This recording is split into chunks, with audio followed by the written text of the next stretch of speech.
Hello everyone, welcome to Definite Success Pathshala. मैं आपकी Hindi educator Rupali Verma आज क्या लेकर आए हैं। आप सभी को पता है कि क्लास 10th का जो है बोर्ड एग्जाम आने वाला है, और बात करें अगर क्लास 9th की तो भाई उनके भी अब फाइनल एग्जाम होंगे। इंटरनल है पर हैं तो ना। तो हमने ये कोशिश करी कि आपका हमने जितने भी लिटरेचर थे उनके प्रैक्टिस क्वेश्चंस तो हमने बहुत तरीके से करा दिए, लेकिन बात आती है व्याकरण और लेखन, इन दोनों की भी प्रैक्टिस हमें बहुत अच्छे से करनी है। तो उसके लिए हमने क्या किया कि कुछ बहुत सारे क्वेश्चंस लिए हैं, करीबन 20-20, 25-25 क्वेश्चंस लिए हैं। उन पे हम आपको लेखन कार्य की प्रैक्टिस करा रहे हैं। तो अभी तक आपने देखा कि हमने सबसे पहला टॉपिक जो अपना व्याकरण लेखन का किया वो था अनुच्छेद लेखन। उसमें करीबन हमने 20 क्वेश्चंस 20 अनुच्छेद लेखन की प्रैक्टिस करी। उसके बाद हमने पत्र किया जिनमें औपचारिक पत्र था, फिर उसके बाद अनौपचारिक पत्र भी ऐसे ही हमने 20-20 पत्रों की प्रैक्टिस करी। उसके बाद संदेश लेखन है, विज्ञापन लेखन है। तो धीरे धीरे हम आगे बढ़ रहे हैं ताकि आपके सामने ऐसे बहुत सारे क्वेश्चंस ला सकें जिनके जरिए आप अपने बोर्ड एग्जाम के लेखन टॉपिक्स की प्रैक्टिस कर सकें, क्योंकि इनमें हम आपको जो है फॉर्मेट तो अच्छे से बता ही रहे हैं, साथ ही साथ बहुत सारे टॉपिक्स दे रहे हैं जिन पर आप जितना ज़्यादा पढ़ोगे जानोगे आप उतने अच्छे तरीके से अपने एग्जाम में लिख पाओगे। ठीक है, तो आज हम जो व्याकरण का टॉपिक लेकर आए हैं क्लास 9th और 10th के लिए, लेखन का जो टॉपिक है वो है लघु कथा लेखन। लघु कथा जो कि टॉपिक है हमारा क्लास 9th कोर्स ए में और 10th कोर्स बी में। तो ये टॉपिक कॉमन है, इसलिए हमने सोचा कि भाई चलो 10th की प्रैक्टिस क्यों कराएं, 9th भी प्रैक्टिस करें। इसके अलावा आप किसी भी क्लास में हैं, 6th से लेकर 12th तक आपके पास व्याकरण के जो भी टॉपिक की मैं प्रैक्टिस करा रही हूँ आप बेझिझक होकर यहाँ पर प्रैक्टिस कर सकते हो। ठीक है, तो आज करीबन 20 ऐसे टॉपिक्स लेकर आई हूँ जिन पे हम तरह तरह से लघु कथा लिखना सीखेंगे। तो ये है हमारे practice questions for board examination. तो बोर्ड की तो प्रिपरेशन हो रही है, साथ में और भी बहुत सारी क्लासेस हैं जो अपनी प्रिपरेशन पूरी तरीके से यहाँ कर सकते हैं। चलिए, तो अभ्यास प्रश्न है, जैसा कि मैंने बोला कि यहाँ पर 20 प्रश्न मैं लेकर आई हूँ, यानी कि 20 लघु कथा पर कथा हम आज देखने वाले हैं, छोटी छोटी सी। ठीक है, देखिए क्या है। पश्चाताप विषय पर लघु कथा 100 शब्दों में लिखिए। देखिए, अच्छा एक चीज मैं आपको बता दूं, कभी कभी आपके पास में शीर्षक दिया रहेगा, कभी कभी आपके पास में सिर्फ टॉपिक दे देंगे। टॉपिक का मतलब है इस पर आपको कथा लिखनी है, शीर्षक भी डिसाइड करना है, कथा भी लिखनी है, आपको क्या शिक्षा या सीख मिल रही है ये भी लिखना है। ठीक है, कभी कभी आपको ऐसा हो सकता है कि आपके सामने एक घटना दे दें, उस पर आधारित आपको कथा लिखनी पड़ेगी, ये हो सकता है। कभी कभी क्या करते हैं ये लोग कि आधी कहानी दे दी या संकेत बिंदु दे दिए कि ऐसा ऐसा घटित हुआ, आप उस पे आधार पर आप कथा लिख लो। तो इस तरीके से कथा आपसे कई तरीके से पूछी जा सकती है। अब बात ये आती है कि ये तो देखिए कैसा पेपर एग्जाम में किस तरीके से क्वेश्चन पूछा जाएगा इस चीज़ को लेकर हम श्योर तो नहीं बता सकते, लेकिन हाँ हम आपकी प्रैक्टिस ऐसे करा सकते हैं ताकि आप हर एक सिचुएशन के लिए तैयार हो जाओ। सिचुएशन कुछ भी आए, क्वेश्चन कुछ भी आए, आप फटाक से उसका आंसर बना लो। ठीक है, तो मैंने आपको तरीके बता दिए कि भाई इस किस तरीके के प्रश्न आएंगे। अब हम करेंगे प्रैक्टिस, बहुत तरह की हम लघु कथा देखेंगे ताकि जब हम बहुत सारी कहानियां पढ़ते हैं ना तो हमारा दिमाग भी बहुत तरह की कहानियों को बनाने लगता है। तो जब इतनी कहानी आप पढ़ लोगे तो जब अगर मान लो कोई डिफरेंट कहानी भी आपसे एग्जाम में पूछी जाती है तो आप बखूबी पूरी कहानी लिख लोगे। ठीक है, तो आज जो हम विषय पर कथा लिखने जा रहे हैं वो है पश्चाताप। कितना? 100 शब्दों में। ठीक है, चलिए देखते हैं क्या है। सबसे पहले भूमिका बनानी पड़ती है हमें। पश्चाताप एक ऐसी अद्वितीय भावना है जो व्यक्ति को उसकी भूलों और दोषों के प्रति आत्मसमर्पण की ओर प्रेरित करती है। अब ये भी पश्चाताप की भावना क्या है, पहले तो आपको ये बताना पड़ेगा ना, फिर आप नीचे कथा लिखोगे। अभी ऐसे कई सूक्तियां आएंगी आपके पास, पहले सूक्ति को डिस्क्राइब करना पड़ेगा फिर आप कथा लिखोगे। जैसे यहाँ पर पश्चाताप शब्द आया तो इसे हम बताएंगे कि ये है क्या, जिससे व्यक्ति अपनी भूलों के लिए खेद करता है कि हाँ मैंने काम किया, बहुत गलत था, और उनसे सीखता है। पश्चाताप आत्मा के पुनर्निर्माण का मार्ग हो सकता है, यानी कि हमने जो गलती की है मुझसे सीख रहे हैं और अपने अंदर वो सुधार कर रहे हैं। जो व्यक्ति अपने कर्मों और निर्णयों का परिणाम स्वीकार करने की क्षमता रखता है उसी को ये पश्चाताप होता है। ठीक है, अब आ जाते हैं इस पे एक कथा लिख लेते हैं, छोटी सी कहानी बना लेते हैं। क्या है? एक बार जिस दिन देव शर्मा नामक ब्राह्मण के घर में पुत्र का जन्म हुआ, उसी दिन उसके घर में रहने वाली नकुली ने भी एक नेवले को जन्म दिया। ठीक है, नेवली थी, उसने भी एक नेवले को जन्म दिया। देव शर्मा की पत्नी बहुत दयालु महिला थी। उसने नन्हे नेवले को अपने बेटे की तरह पाला। वह नेवला सदैव उसके पुत्र के साथ खेलता था। अब दोनों एक ही दिन जन्मे हुए थे और उसकी जो वाइफ थी देव शर्मा की, वो भी बहुत अच्छी तरीके से रखती थी। तो दोनों जैसे लगता था भाई भाई हैं। उनमें बहुत प्रेम था। दोनों के बीच प्रेम देखकर देव शर्मा की पत्नी भी प्रसन्न हुई। हालांकि उसे हमेशा ये संदेह रहता था कि नेवला उसके बेटे को काट सकता है। अब भाई वो तो जानवर है, अब भले सब दोनों एक दूसरे से प्यार करते हो, लेकिन कहीं ना कहीं ये डर रहता था कि कहीं नेवला उसके बेटे को काट ना ले। एक दिन ब्राह्मणी अपने पुत्र को वृक्ष की छाया के नीचे सुलाकर जलाशय से पानी भरने जा रही थी। जाते उसने ब्राह्मण को पुत्र की देखरेख करने के लिए कहा। अब उसने अपने हस्बैंड से बोला कि भाई तुम मेरे बेटे को देखना। ब्राह्मण सोए हुए बच्चे के पास नेवले को बैठा हुआ देखकर भिक्षा के लिए चला गया। उसने कहा कि भाई इस छोटे से बच्चे के पास उसकी रक्षा करने के लिए नेवला तो है ही है। तो वो कहाँ चला गया? भिक्षा लेने के लिए। तभी वहां एक काला नाग बिल से बाहर आया। ठीक है, नेवले ने उसे देखा और उस पर टूट पड़ा, उसे छत विछत कर दिया, उसे पूरी तरीके से काट काट के फेंक दिया। नेवले का शरीर खून से सन गया। ब्राह्मणी को आता देख नेवला ब्राह्मणी के पास गया। जैसे उसने देखा कि ब्राह्मणी आ रही है, वो तुरंत भाग के कहाँ गया? ब्राह्मणी के पास। खून से सना हुआ शरीर देखकर ब्राह्मणी डर गई कि कहीं उसने उसके पुत्र की तो हत्या नहीं कर दी। यह विचार आते ही उसने क्रोध से सिर पर रखा घड़ा नेवले पर फेंक दिया। पानी भर के लाई थी, नेवला आया तो उसने नेवले के ऊपर फेंक दिया घड़ा, जिससे छोटा सा नेवला घड़े की चोट खाकर मर गया। वो तुरंत वहीं मर गया। ब्राह्मणी भागी हुई अपने पुत्र के पास आई तो देखा उसका पुत्र शांति से सो रहा है और उसके पास ही काले सांप का शरीर छत विछत होकर पड़ा है। यह घटना देखते ही उसे सब कुछ समझ आ गया और विलाप करते हुए पश्चाताप से उसकी छाती फटने लगी।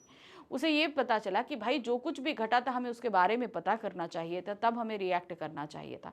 तो उसे बहुत ज़्यादा पश्चाताप हुआ कि मैंने जो है एक उस नेवले ने मेरे बच्चे की जान बचाई और मैंने उसकी जान ले ली। अब इससे हमें सीख या शिक्षा क्या मिलती है?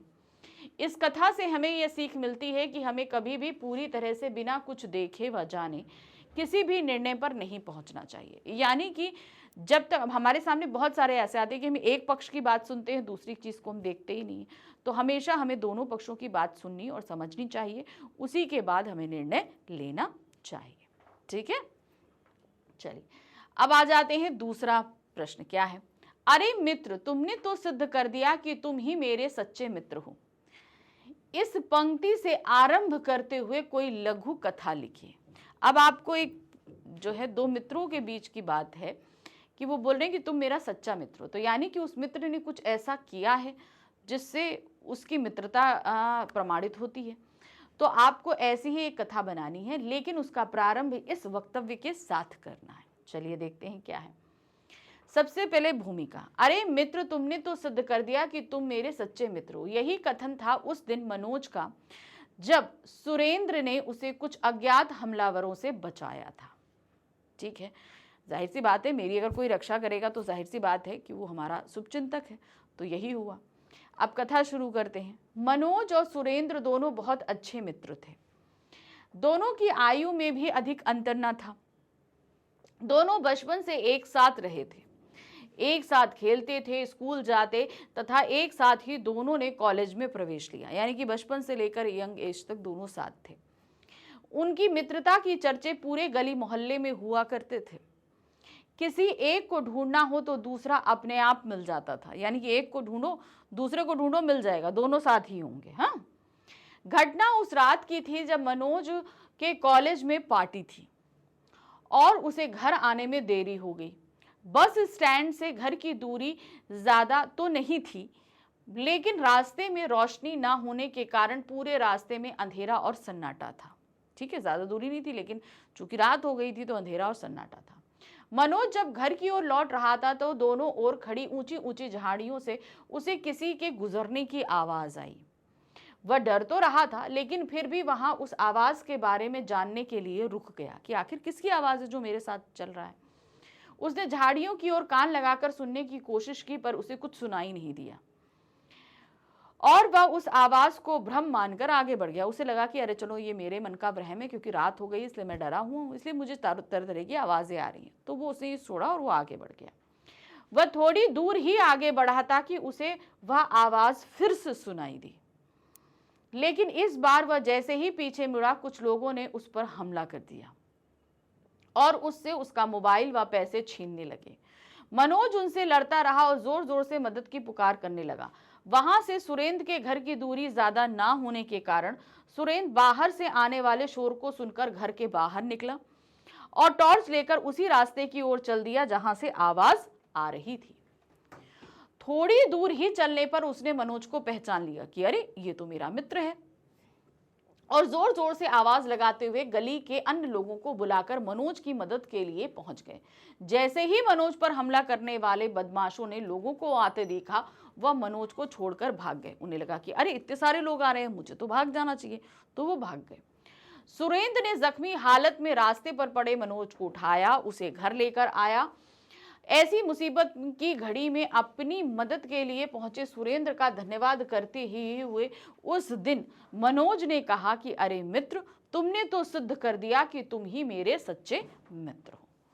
तो इस वक्तव्य के साथ ही पूरी कहानी हमने बना ली कि हाँ, अब इसमें आप कुछ भी बना सकते हैं। कोई भी अगर मित्र किसी तरीके से मदद करता है, एग्जाम में कर रहा है, पढ़ाई में कर रहा है, उसकी तबीयत खराब है, उसकी हेल्प कर रहा है, कोई भी कहानी आप इस पे बना सकते हो। ठीक है, अब इस पर सीख क्या मिल रही है? इस कथा से हमें यह सीख मिलती है कि एक सच्चा मित्र ही मुसीबत में पड़े मित्र के काम आता है तथा उसकी सहायता करता है। वास्तव में सच्चा मित्र वही है जो संकट में पड़े मित्र की सहायता करे। तो भाई मित्रता भी वही है, संकट में आते समय जो भाग जाए वो सच्चा मित्र नहीं, और जो हर पल आपका साथ दे वही सच्चा मित्र होता है। प्रश्न संख्या 3 है, नीचे लिखी उक्ति को आधार बनाकर एक कथा लिखिए। जैसे मैंने कहा था ना कि बहुत सारी सूक्तियां भी आएंगी, आपको उसका अर्थ बताते हुए तब कथा लिखनी होगी। अब इस सूक्ति को आपको पहले पढ़ना है, इसका अर्थ भूमिका में हमें डिस्क्राइब करना है, फिर कथा लिखेंगे, फिर सीख। ठीक है, मजहब नहीं सिखाता आपस में बैर रखना। अब इस उक्ति को हमें क्या करना है, पहले समझाना है। पहले उक्ति का अर्थ क्या है? मजहब नहीं सिखाता आपस में बैर रखना। इस उक्ति का अर्थ है यह है कि कोई भी धर्म आपस में भेदभाव करने का पाठ नहीं पढ़ाता कि भाई मेरा धर्म अच्छा है, दूसरे का धर्म बेकार है। ये बात कोई भी धर्म नहीं सिखाता। मानव की उस असीम शक्ति में गहरी आस्था रही है और यह शाश्वत सत्य है कि सभी मानव एक ही ईश्वर की संतानें हैं। विभिन्न धर्मों से संबंधित होने के कारण सबकी धर्म संबंधी मान्यताएं अलग अलग हैं। अब चूंकि हम अलग धर्म के हैं, आप अलग धर्म के हैं, तो अपने अपने धर्म में कुछ अलग अलग की परंपराएं होती हैं, रीतियां होती हैं, तो हम सभी अलग अलग चीजें करते हैं, परंतु सबका ध्येय एक ही है, उस परम पिता की प्राप्ति और साथ ही श्रेष्ठ कार्यों द्वारा अमन चैन की प्राप्ति। यानी कि सभी धर्मों में बताया गया है कि शांति रखिए, एक दूसरे से प्रेम बनाए रखिए, प्रकृति का सम्मान कीजिए, आदर करिए, सभी कुछ एक, सभी धर्मों की जड़ में यही चीज समझाई जाती है। माना कि उनको मानने निभाने इन सभी के तौर तरीके अलग हों, लेकिन सबके बेस में एक ही चीज है। अब आ जाते हैं कथा। कथा क्या बनाएंगे? चलिए, उक्ति का अर्थ तो हमने आपको समझा दिया ठीक से। अब देखिए, 3 मित्र थे, राम, असलम और गुरमीत। राम हिंदू हो गया, नाम से ही पता है, असलम मुस्लिम है, गुरमीत सिख है। वे सब एक दूसरे के घर सभी त्योहारों, उत्सव और विवाह समारोह में सपरिवार सम्मिलित होते थे। उनकी इस एकता से कुछ राजनेता खिन्न थे, यानी कि वो इस तरीके की जो सौहार्द भरी भावना रखते थे, इससे वो राजनेता खुश नहीं रहते थे। वे अपने स्वार्थवश इनमें द्वेष भावना उत्पन्न करने का प्रयास करते थे, किसी तरीके से ये तीनों परिवार आपस में लड़ जाएं, और तीनों को उनके धर्म और दंगों से संबंधित बातें बताकर भड़काने की कोशिश करते थे। वे तीनों थोड़ा विचलित होने लगे। अब क्या हुआ कि जब ये सारी चीजें हुई तो तीनों के मन में कहीं ना कहीं द्वेष आने लगा। उनका मिलना जुलना लगभग समाप्त हो गया, पर वे द्वेष भावना का शिकार नहीं हुए। मतलब कहीं ना कहीं एक थोड़ा सी विचलित हुए, लेकिन इसके चलते क्या हुआ कि उन लोगों का मिलना समाप्त हुआ, लेकिन अभी एक दूसरे से वो बैर नहीं कर रहे थे। वे एक दूसरे के धर्म का सम्मान करते थे, क्योंकि वे अच्छी तरह जानते थे कि धर्म कभी भी बांटता नहीं बल्कि जोड़ता है। कोई भी धर्म है, अब कभी एक दूसरे से अलग करने की बात नहीं करेगा, वो जोड़ने की बात करेगा। धर्म तो मानवीय पथ पर चलने की प्रेरणा देता है। तभी ईद के दिन राम और गुरमीत सपरिवार असलम के घर पहुंचते हैं और सबको ईद की मुबारकबाद देते हैं। कुछ दिन पश्चात दीपावली के अवसर पर असलम भी सपरिवार गुरमीत और राम के घर मुबारकबाद देने आता है। तीनों परिवार खुशी खुशी समय व्यतीत करते हैं तथा मिठाई व पकवानों का आनंद लेते हैं। उपर्युक्त घटना से इस उक्ति को सिद्ध कर दिया है कि मजहब नहीं सिखाता आपस में बैर रखना। देखिए, जब आपके बीच प्रेम है, सौहार्द है, तो दूसरे जलेंगे और आपके बीच वो कटुता लाने की पूरे भरसक प्रयास करेंगे। तो हमेशा अपनी बुद्धि से काम लीजिए, दूसरों के कहे बातों में नहीं आइए। ठीक है, अब सीख क्या है? प्रस्तुत कथा हमें यह सीख मिलती है कि धर्म के आधार पर भेदभाव करना अनुचित है, यानी कि गलत है। अतः हमें सभी धर्मों का आदर करना चाहिए और मिलजुल कर रहना चाहिए। तो ये हमें सीख मिलती है इस उक्ति के माध्यम से।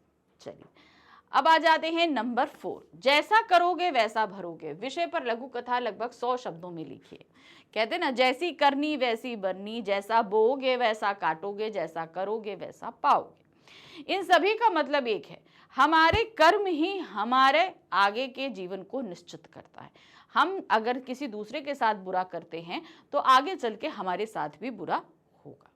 तो चलिए पहले इसका अर्थ बताते हैं, फिर उसके बाद लिखेंगे कथा। उक्ति का अर्थ, जैसा करोगे वैसा भरोगे।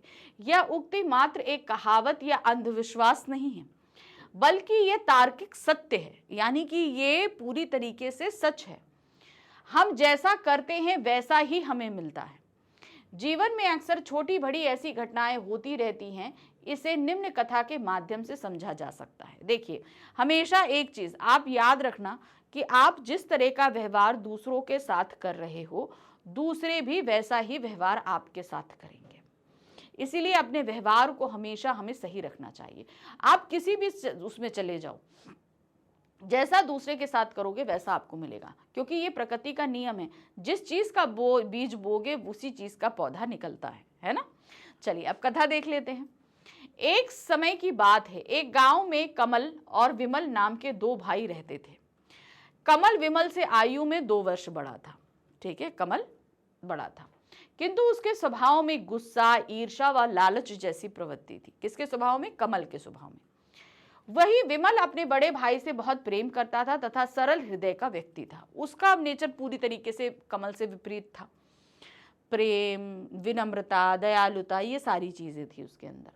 माता पिता के देहांत के पश्चात कमल ने संपूर्ण संपत्ति अपने नाम करवा ली।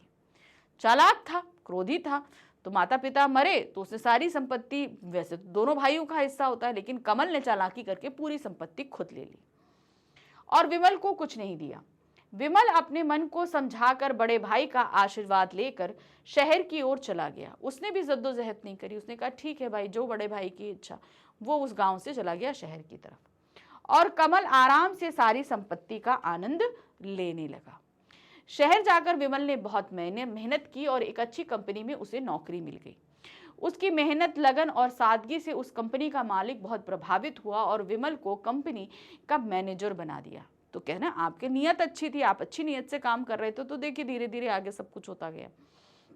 विमल निरंतर उन्नति कर रहा था। उधर गांव में अचानक भयंकर वर्षा हुई और कमल की सारी खेती नष्ट हो गई। जानवर मर गए और घर डूब गया। मतलब जो संपत्ति उसने छल से अपने लिए ली थी वो इसी तरीके से चली गई। वह कंगाल हो गया। संकट के समय में उसे अपने भाई की याद आई, किंतु उसके पास जाकर सहायता मांगने का उसमें साहस नहीं था, क्योंकि कमल ने तो अपने भाई के साथ बहुत गलत किया था। तो क्या मुंह लेकर वो अपने भाई के पास कुछ मांगने के लिए जाता। जब विमल को यह सब ज्ञात हुआ तो उसने स्वयं जाकर अपने भाई की सहायता करी। अब विमल के अंदर तो विनम्रता थी। उसे जैसे ही पता चला कि भाई मेरा भाई इतनी संकट में है, तो वो तुरंत पहुंच गया उनकी मदद करने के लिए। कमल को अपनी गलतियों का एहसास हुआ और उसने जाना कि यदि हम किसी का बुरा करते हैं तो हमारे साथ भी बुरा होता है। उसने विमल से क्षमा मांगी। आप किसी के साथ बुरा करो, आपके साथ भी सेम वैसा ही होगा। उसने संपत्ति छल से ली थी और ये संपत्ति ही उसके हाथ से चली गई। अब इससे सीख क्या मिल रही है? प्रस्तुत कहानी से हमें यह सीख मिलती है कि हमें किसी के साथ भी अन्याय व गलत व्यवहार कभी नहीं करना चाहिए, क्योंकि जो हम करते हैं वही लौटकर हमारे पास आता है। इसीलिए कहते हैं जैसा करोगे वैसा भरोगे। ये व्यवहार हो, कर्म हो, नियत हो, जो कुछ भी हो, आप जैसी नियत रखोगे उसी तरह की नियत का सामना आपको करना पड़ेगा। आप जैसा दूसरे के साथ व्यवहार करोगे वैसा ही व्यवहार आपके साथ भी होगा। तो सिंपल सी बात है, ये एकदम सत्य है। जैसा करोगे वैसा भरोगे, जैसा दोगे वैसा पाओगे, जैसा बोगे वैसा काटोगे। चलिए अब आ जाते हैं नंबर 5 पे। नंबर 5 हमारी लघु कथा क्या है? विपत्ति से सीख विषय पर लघु कथा 100 शब्दों में लिखिए। देखिए कभी कभी हमारे पास ऐसी सिचुएशंस आती हैं जो वो सिचुएशंस से हम लड़कर पार निकल जाते हैं, उलझते हैं, लेकिन वो सिचुएशंस हमें बहुत कुछ सिखा कर जाती हैं। हमेशा ध्यान रखिएगा, हमें हमेशा आपके ऊपर कभी भी दुख आए, कभी मुसीबत आए, कोई दुर्घटना हो, कोई भी चीज़ हो, हमेशा ध्यान रखना वो समय वो चीज़ें हमें कुछ न कुछ सिखाकर हमेशा जाती हैं। तो विपत्ति से सीख हमें हमेशा मिलती है और इसी से हमें बनानी है एक कहानी। चलिए देखते हैं क्या है। उक्ति का अर्थ, विपत्ति से सीख का अर्थ है जब हम कोई मुसीबत आती है तब उस मुसीबत से मिली सीख हमारे ऊपर गहरा प्रभाव डालती है, यानी कि ताउम्र उस घटना से हमें जो चीज़ें सीखी हैं वो हमें हमेशा याद रहती हैं। अब इससे कथा क्या बन रही है? श्यामू 10-12 वर्षीय लड़का था, यानी कि 10 या 12 साल का लड़का होगा। वह बहुत गरीब था। उसके पिता की मृत्यु 4-5 साल पहले हो गई थी। वह अपनी माँ के साथ गांव के एक किनारे बनी झोपड़ी में रहता था। घर में घोर गरीबी थी। माँ मजदूरी करके दोनों का पेट पाल रही थी। वह श्यामू को पढ़ाना चाहती थी पर पैसे न थे।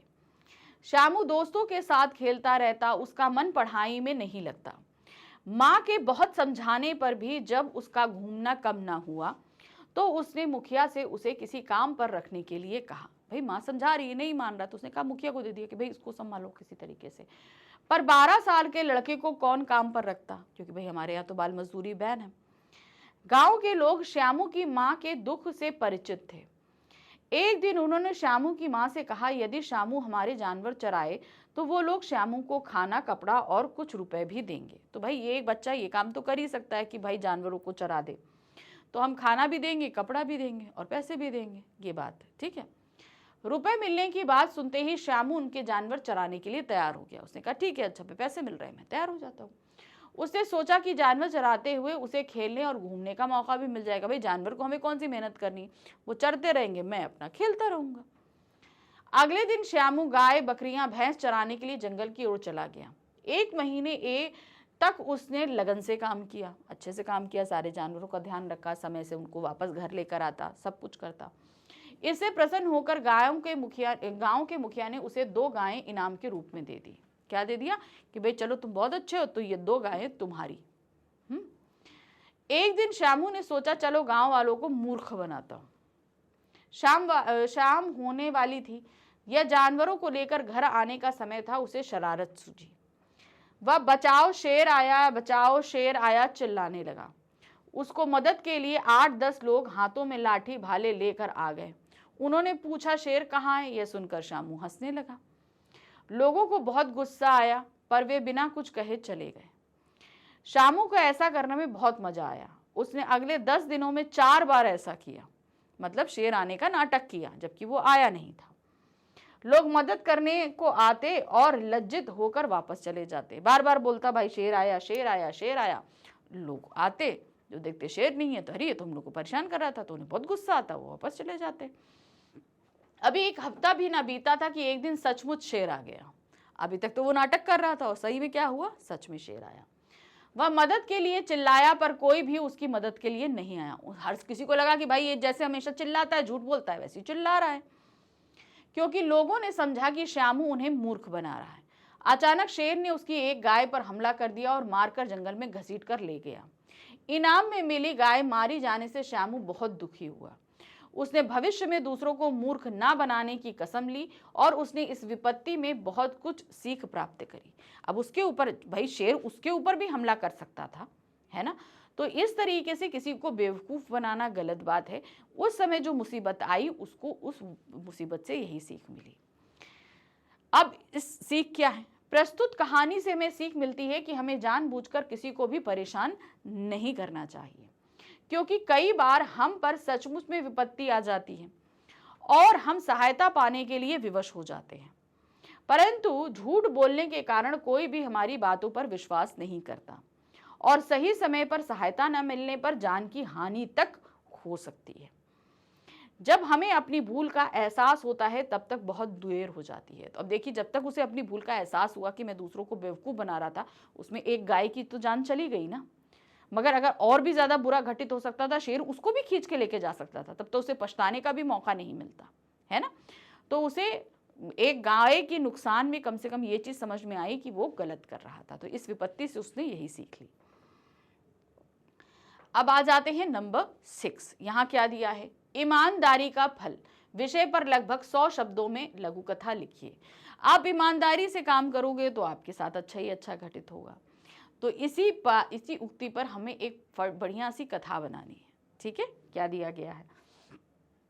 उक्ति का अर्थ, ईमानदार व्यक्ति के उच्चतम गुणों में से एक प्रमुख गुण है ईमानदारी व सच्चाई का पालन अपने जीवन में करने से हम उच्च आदर्श मूल को अपनाने में प्रेरित होते हैं।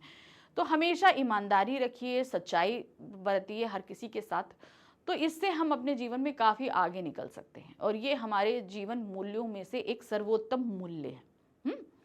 अब इस पे कथा क्या है, चलिए देखते हैं। अजय और अभय दो अत्यंत गरीब लड़के थे। क्या नाम था? अजय और अभय। वे रेलवे लाइन के पास बनी झोपड़ी में रहते थे। वे स्टेशन पर जाते लोगों का सामान उनके घर ले जाते और जो मिलता था उसी से गुजारा करते थे। एक तरीके से जैसे कुली का काम होता है ना, उस तरह का काम करते। जो लोग जैसा पैसा दे देते उसी से उनका गुजारा चलता। ऐसा वे कई वर्षों से करते आ रहे थे। एक बार उन्हें पूरे दिन कोई काम न मिला। शाम को आने वाला आखिरी पैसेंजर गाड़ी ही उनकी एकमात्र आशा बची थी। तो शाम को पैसेंजर गाड़ी आनी थी, उन्हें लगा कि भाई चलो कम से कम इसी से हमें कुछ पैसे मिलेंगे।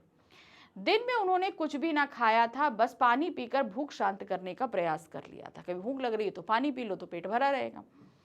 रेलगाड़ी आई, कई यात्री उतरे, सब अपने अपने घर की ओर चल पड़े, पर एक बूढ़ा सा व्यक्ति प्लेटफॉर्म पर रुका रहा। अजय और अभय भागकर उसके पास पहुंचे। उसके पास पड़े बैग को देखकर पूछा, कुली चाहिए? बूढ़े ने उसकी कम उम्र देखकर पूछा, ये बैग लेकर चल सकोगे? मेरा घर यहाँ से 1 मील दूर है। दोनों ने हाँ कहने पर बूढ़े ने उनसे कहा, 2-2 रुपए दूंगा, चलो सामान उठाओ। वे दोनों सामान उठाकर वृद्ध के साथ चल दिए। अब अंधेरा हो गया था। दोनों ने सामान बूढ़े के बरामदे में रखा।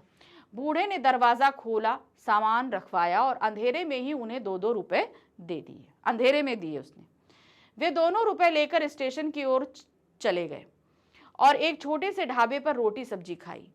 पैसे देने के लिए जब अजय ने रुपया निकाला तो देखा कि वह तो 5 का नोट है।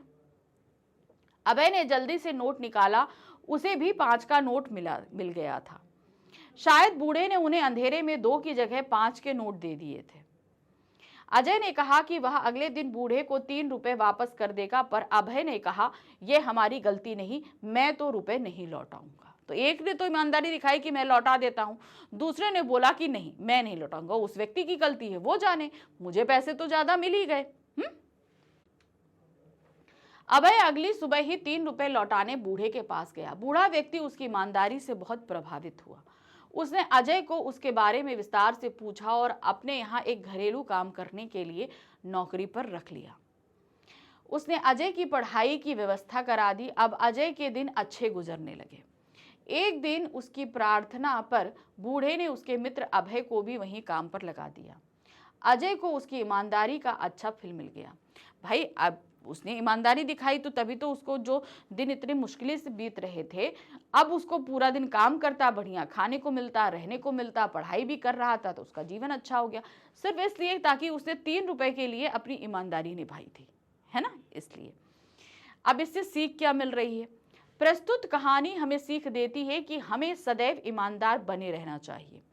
ईमानदारी हमेशा प्रशंसा का पात्र होती है। आप कभी भी ईमानदारी करोगे, दूसरा हमेशा आपकी प्रशंसा करेगा, जो हमारे नैतिक गुणों में 4 चांद लगा देती है। ठीक है, तो क्या करती है वो, हमारे नैतिक गुणों में 4 चांद लगा देती है। अब आ जाए हम प्रश्न संख्या 7 पर। यहाँ क्या दिया गया है, एक ऐसी मौलिक कथा लिखिए जिसके अंत में यह वाक्य लिखा गया हो। ठीक है, एक ऐसी कथा हमें बनानी जिसके अंत में यह वाक्य हो, अंततः मैं अपनी योजना में सफल हो सका या सफल हो सकी।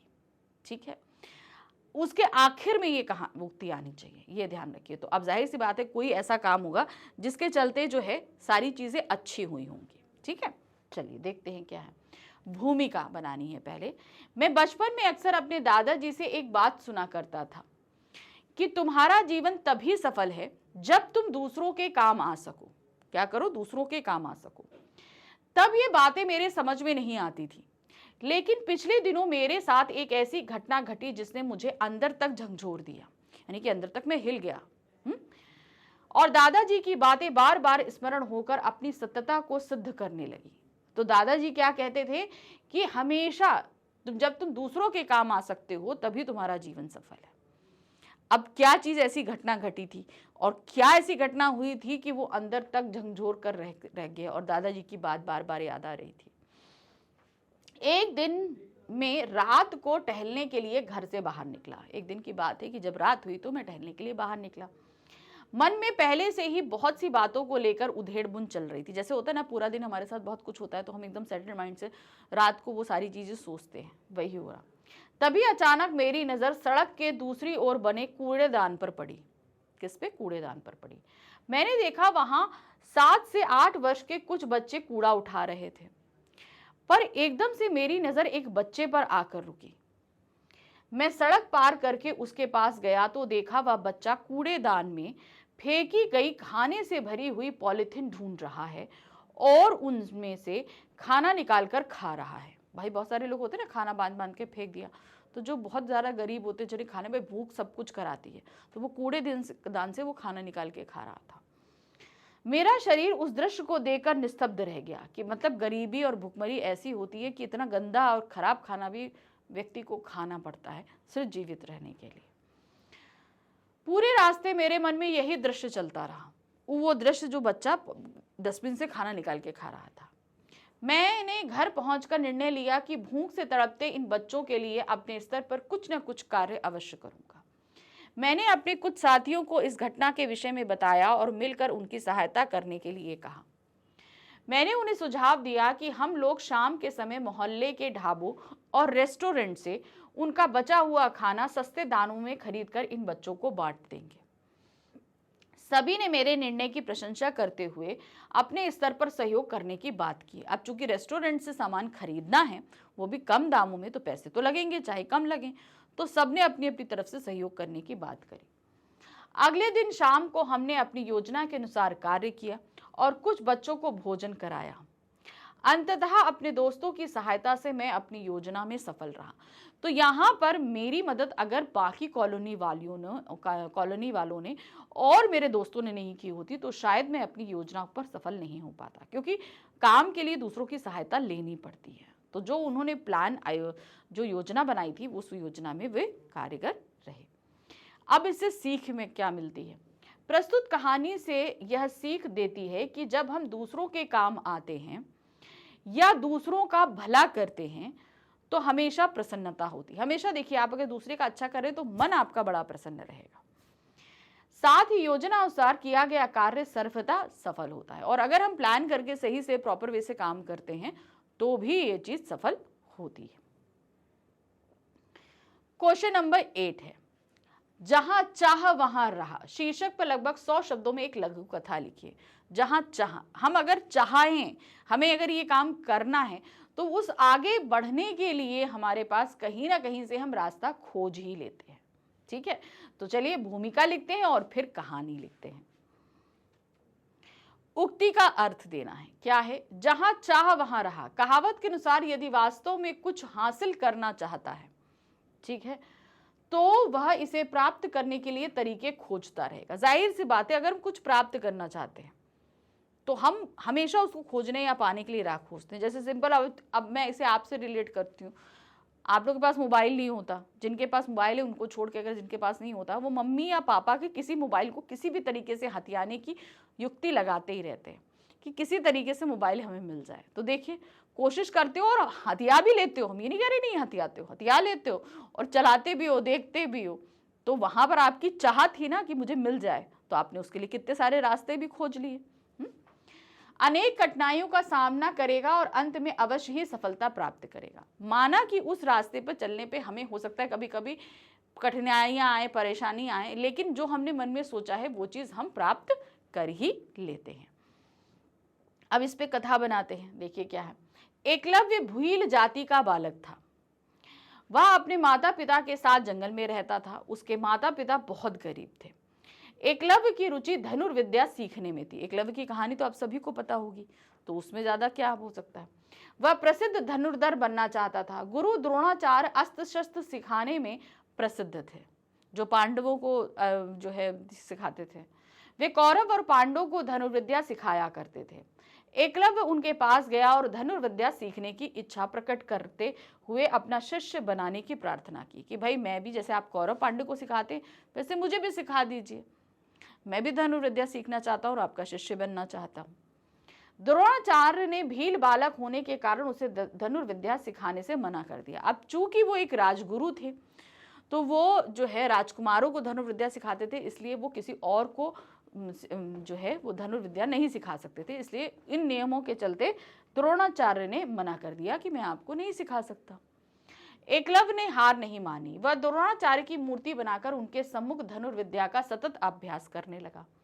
उसकी मेहनत रंग लाई और वह धनुष बाण चलाने में अत्यंत कुशल हो गया। अब चूंकि उसने बराबर प्रैक्टिस करी तो वो अच्छे से सीख गया। कुछ समय बाद जब द्रोणाचार्य उधर आ रहे थे तो उनका कुत्ता कुछ आगे आकर एकलव्य पर भौंकने लगा। एकलव्य ने कुत्ते का मुंह बाणों से भर दिया, परंतु एक भी बूंद खून नहीं निकलने पाया। पूरे मुंह में बाण चले गए, लेकिन उस कुत्ते को इतनी सी खरोच नहीं आई कि उसको खून निकलता। द्रोणाचार्य एकलव्य का यह कौशल देखकर दंग रह गए, क्योंकि उनका कोई भी शिष्य ऐसा नहीं कर सका था। सचमुच एकलव्य ने अपनी चाह से राह बना ली थी। अब वो चाहता था, उसके अंदर ये इच्छा थी कि वो बहुत अच्छा धनुर्धर बने, तो उसने उसके लिए मेहनत करी और मेहनत करते हुए वाकई उसने मेहनत करी और वो एक अच्छा धनुर्धर बन भी गया, है ना। तो अगर उसने ये कोशिश, अगर द्रोणाचार्य ने मना कर दिया था और वो इस उम्मीद को छोड़ दिया होता तो शायद वो अच्छा धनुर्धर नहीं बन पाता, है कि नहीं। तो उसके लिए उसने कोशिश करी थी और वो अच्छा धनुर्धर बन गया। अब इससे सीख क्या मिलती है। यदि मन में कुछ पाने की चाह हो तो उसके लिए रास्ते अपने आप ही बन जाते हैं। हम कोई चीज पाना चाहते हैं तो हम बहुत तरह के रास्तों को खोज ही लेते हैं। प्रश्न संख्या 9 है, संगठन में शक्ति होती है। कहावत को आधार बनाकर मौलिक कथा लिखिए। संगठन की शक्ति के लिए तो बहुत अच्छी एक फेमस कथा है ना, कि वो एक किसान था जिसके 4 बेटे थे, वो लकड़ी तोड़ने वाली। वो कहानी तो भैया जग प्रसिद्ध है, आप वो चाहो तो वो कहानी भी लिख सकते हो, ठीक है ना। तो चलिए देखते हैं क्या है।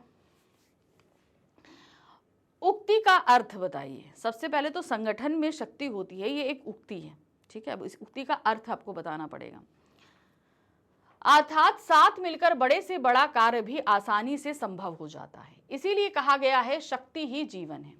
हमें आशावादी, दृढ़ व अनुकूल विचारों को अपनाकर एक साथ संगठन में रहकर कर्म करना चाहिए। संगठन में ही शक्ति होती है। अकेला व्यक्ति जो कार्य उचित प्रकार से नहीं कर सकता, संगठित होकर वह वही कार्य सफलतापूर्वक कर लेता है। इसे निम्न कथा द्वारा भली प्रकार समझाया जा सकता है। अब भाई, अब इस पे पूरी कथा लिखनी है, तो चलिए कथा देखते हैं क्या बनाया गया। एक बार उंगलियों का आपस में झगड़ा हो गया। अरे भाई, ये कहानी बड़ी फेमस है। अब ये उंगलियां हैं, आपस में इन सभी का झगड़ा हो गया। क्या हुआ, पांचों खुद को दूसरे से बड़ा सिद्ध करने में लगी थी। अंगूठा बोला मैं सबसे बड़ा हूं, उसके पास वाली उंगली बोली मैं सबसे बड़ी हूं। इस प्रकार खुद को एक दूसरे से बड़ा सिद्ध करने में जब निर्णय नहीं हो पाया तो वह सब अदालत गए। अब भाई आपस में लड़ गए। भाई बोले ये मैं बड़ा हूं, ये बोले मैं बड़ा हूं, ये बोले मैं बड़ा हूं, ये बोले मैं बड़ा हूं, ये मैं बड़ा हूं। तो ये सभी जब झगड़ा बहुत ज्यादा बढ़ गया तो पहुंच गए अदालत कि भैया फैसला करो कौन बड़ा है। न्यायाधीश ने सारी बात सुनी और सबसे कहा कि आप लोग सिद्ध करोगे कि आप कैसे बड़े हो। भाई सभी बोल रहे ना मैं बड़ा हूं, तो भाई तुम बड़े हो, इस चीज को तुम्हें सिद्ध करना पड़ेगा। अंगूठे ने बोला मैं सबसे ज्यादा पढ़ा लिखा हूं क्योंकि लोग मुझे हस्ताक्षर के लिए प्रयोग करते हैं। पास वाली उंगली बोली मुझे लोग किसी इंसान की पहचान के तौर पर इस्तेमाल करते हैं। भाई अंगूठे के बगल वाली जैसे पहचान होता है, ये ऐसा है, तो ये पहचान के तौर पर इस्तेमाल होती है। ठीक है। उसके पास वाली उंगली ने कहा आप लोगों ने मुझे नापा नहीं, अन्यथा मैं ही सबसे बड़ी हूं। तो सारी उंगलियों में ये बीच वाली उंगली सबसे बड़ी होती है, तो इसलिए वो ये बोल रही है। भाई अंगूठे ने बोला ये बोला, इसके बाद से बोला ये बड़ी होती है। उसके पास वाली उंगली बोली मैं सबसे ज्यादा अमीर हूं क्योंकि लोग हीरे और जवाहरात की अंगूठे मुझ में ही पहनते हैं। अब भाई इसके ये बड़ी है, इसके बगल वाली सबसे ज्यादा भाई अमीर हूं क्योंकि मेरे पास सबसे ज्यादा धन है, क्योंकि सब लोग इसी में पहनते हैं। ठीक है। अंगूठे ने भरपूर जोर लगाया, लेकिन अच्छा हाँ कहाँ जंग पहनते। तभी न्यायाधीश ने एक रसगुल्ला मंगवाया और अंगूठे को उठाने के लिए बोला कि भाई तुम ज्यादा बड़े हो तो एक रसगुल्ला है, अब चलो इस अंगूठे को उठाओ। ठीक है। अंगूठे ने भरपूर जोर लगाया लेकिन रसगुल्ला नहीं उठा सका। तब सारी उंगलियों ने एक एक करके कोशिश की लेकिन सब विफल रही। अंत में न्यायाधीश ने सबको मिलकर रसगुल्ला उठाने के लिए बोला। सारी उंगलियों से बोला तुम उठाओ तुम उठाओ तुम उठाओ। कोई भी अकेले रसगुल्ला नहीं उठा पाया। फिर उन्होंने कहा अच्छा तुम सब मिलकर उठाओ। अब रसगुल्ला अगर हमारे पास होगा तो हम क्या होगा, हमको सारी उंगलियां लगानी पड़ेंगी, सब लगा के तभी तो उठा पाएंगे ना। फिर यही हुआ, तुम सब। उसके बाद क्या है, अंत में न्यायाधीश ने सबको मिलकर रसगुल्ला उठाने को कहा, तो झट से सबने मिलकर रसगुल्ला उठा लिया, सब एक साथ उठा लिए। तब न्यायाधीश ने कहा कि तुम सब एक दूसरे के बिना अधूरे हो, अकेले रहकर तुम्हारी शक्ति का कोई अस्तित्व नहीं है, जबकि संगठित रहकर तुम कठिन से कठिन कार्य आसानी से कर सकते हो।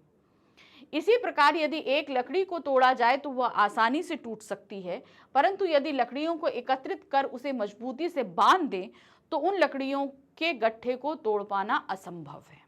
ठीक है।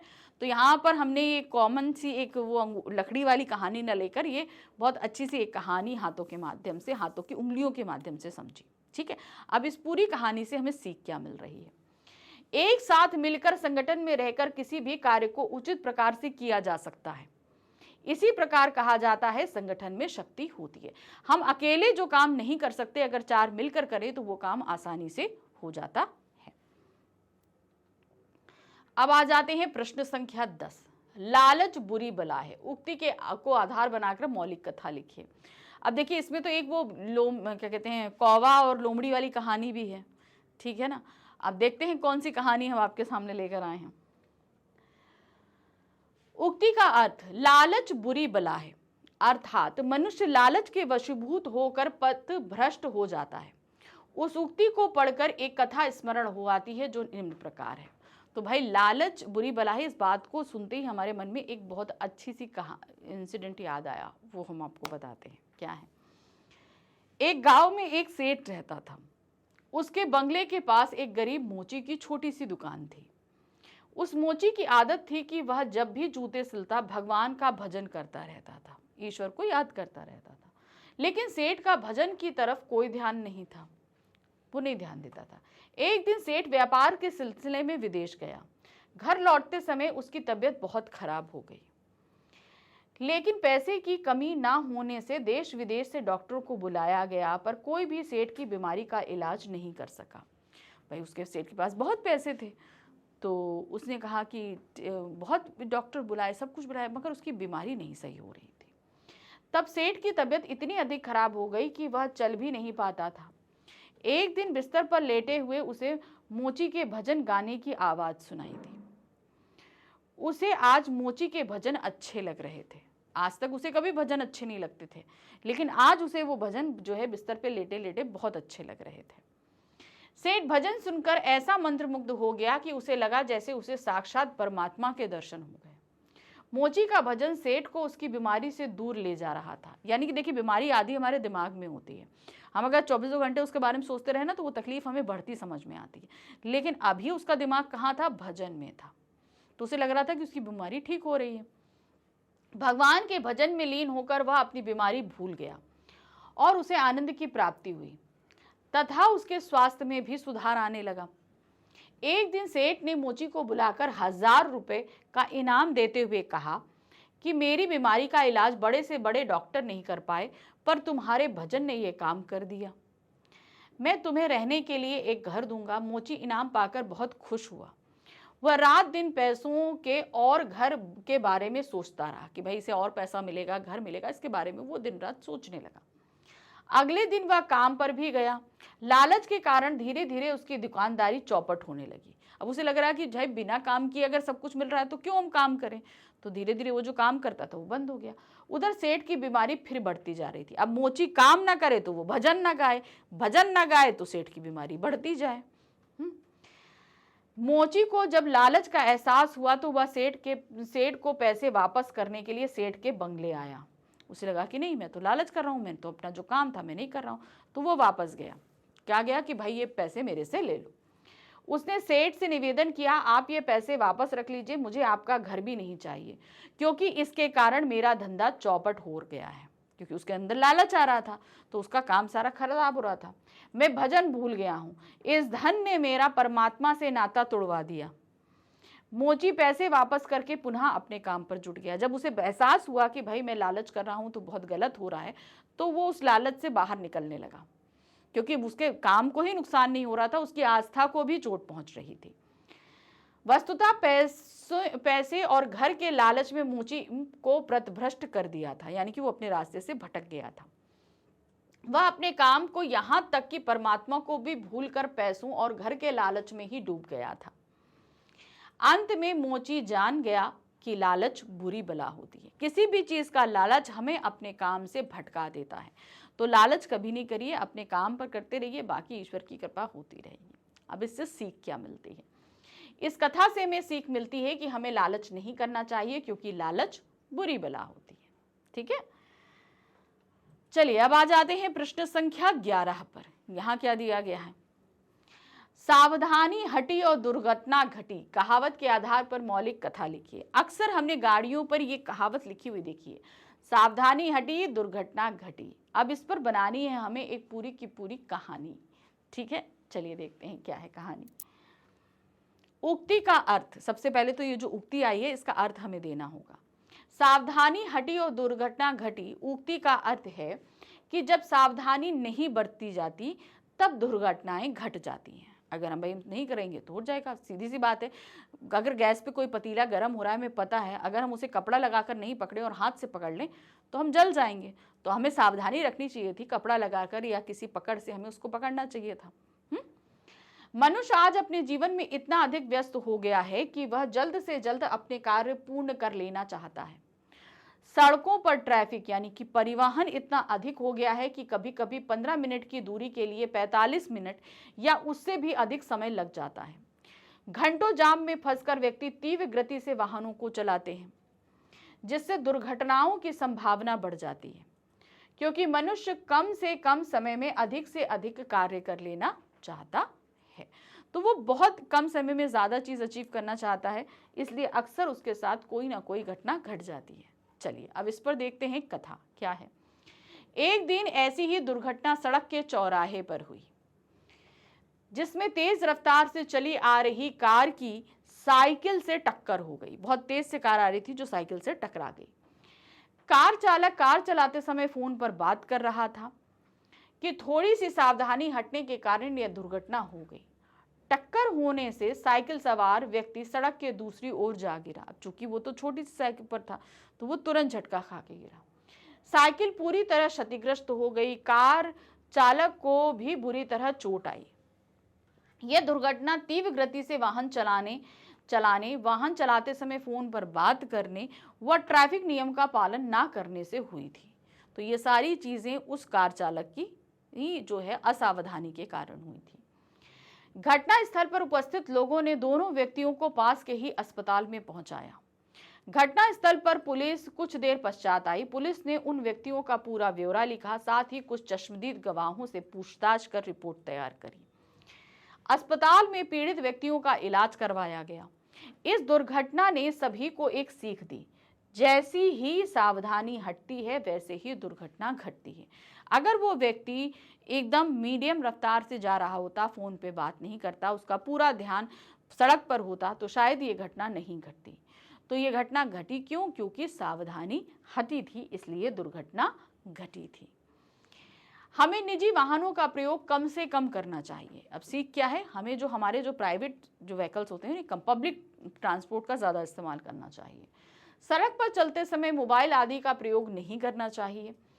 सबसे महत्वपूर्ण बात यह है कि दुर्घटना होने पर हमें घायल व्यक्ति की सहायता करनी चाहिए, उसे जल्द से जल्द अस्पताल ले जाना चाहिए ताकि उसकी जान बचाई जा सके। यह प्रत्येक नागरिक का कर्तव्य और दायित्व होना चाहिए। अतः सड़क पर वाहनों को चलाते समय हमें हमेशा निम्न उक्ति का स्मरण रखना चाहिए: सावधानी हटी और दुर्घटना घटी, अथवा दुर्घटना से देर भली। तो सड़क पर सिर्फ हम नहीं, बहुत लोग चलते हैं, तो हमेशा सावधानी के साथ चलिए, खुद को भी सुरक्षित रखिए, औरों को भी सुरक्षित रखिए। प्रश्न संख्या 12 है, करत करत अभ्यास ते जड़मति होए सुजान। प्रस्तुत कथन को आधार बनाकर एक कथा लिखिए। जड़त क्या? करत करत अभ्यास ते, यानी कि बार बार प्रैक्टिस करने से जड़मति अर्थात मूर्ख भी जो है वो विद्वान बन जाता है। अब इस सूक्ति को हमें बदलना है एक 100 शब्दों की कथा में। ठीक है, चलिए देखते क्या है। उक्ति है, करत करत अभ्यास ते जड़मति होए सुजान।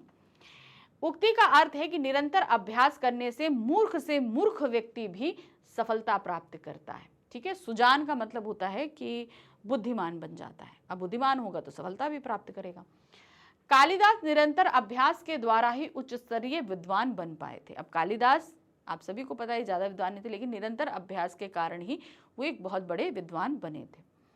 वहीं अर्जुन महान धनुर्धर बने तो केवल अपने परिश्रम और अभ्यास के बल पर। प्राचीन काल से ही ऋषि मुनियों द्वारा हम परिश्रम व अभ्यास के महत्व को देख व समझ सकते हैं।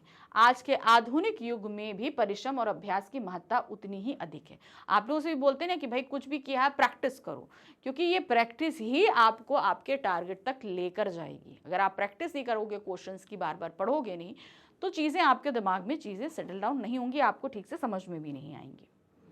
अब इस पर कथा देखिए क्या है। एक बालक था, वह पढ़ लिख नहीं सकता था।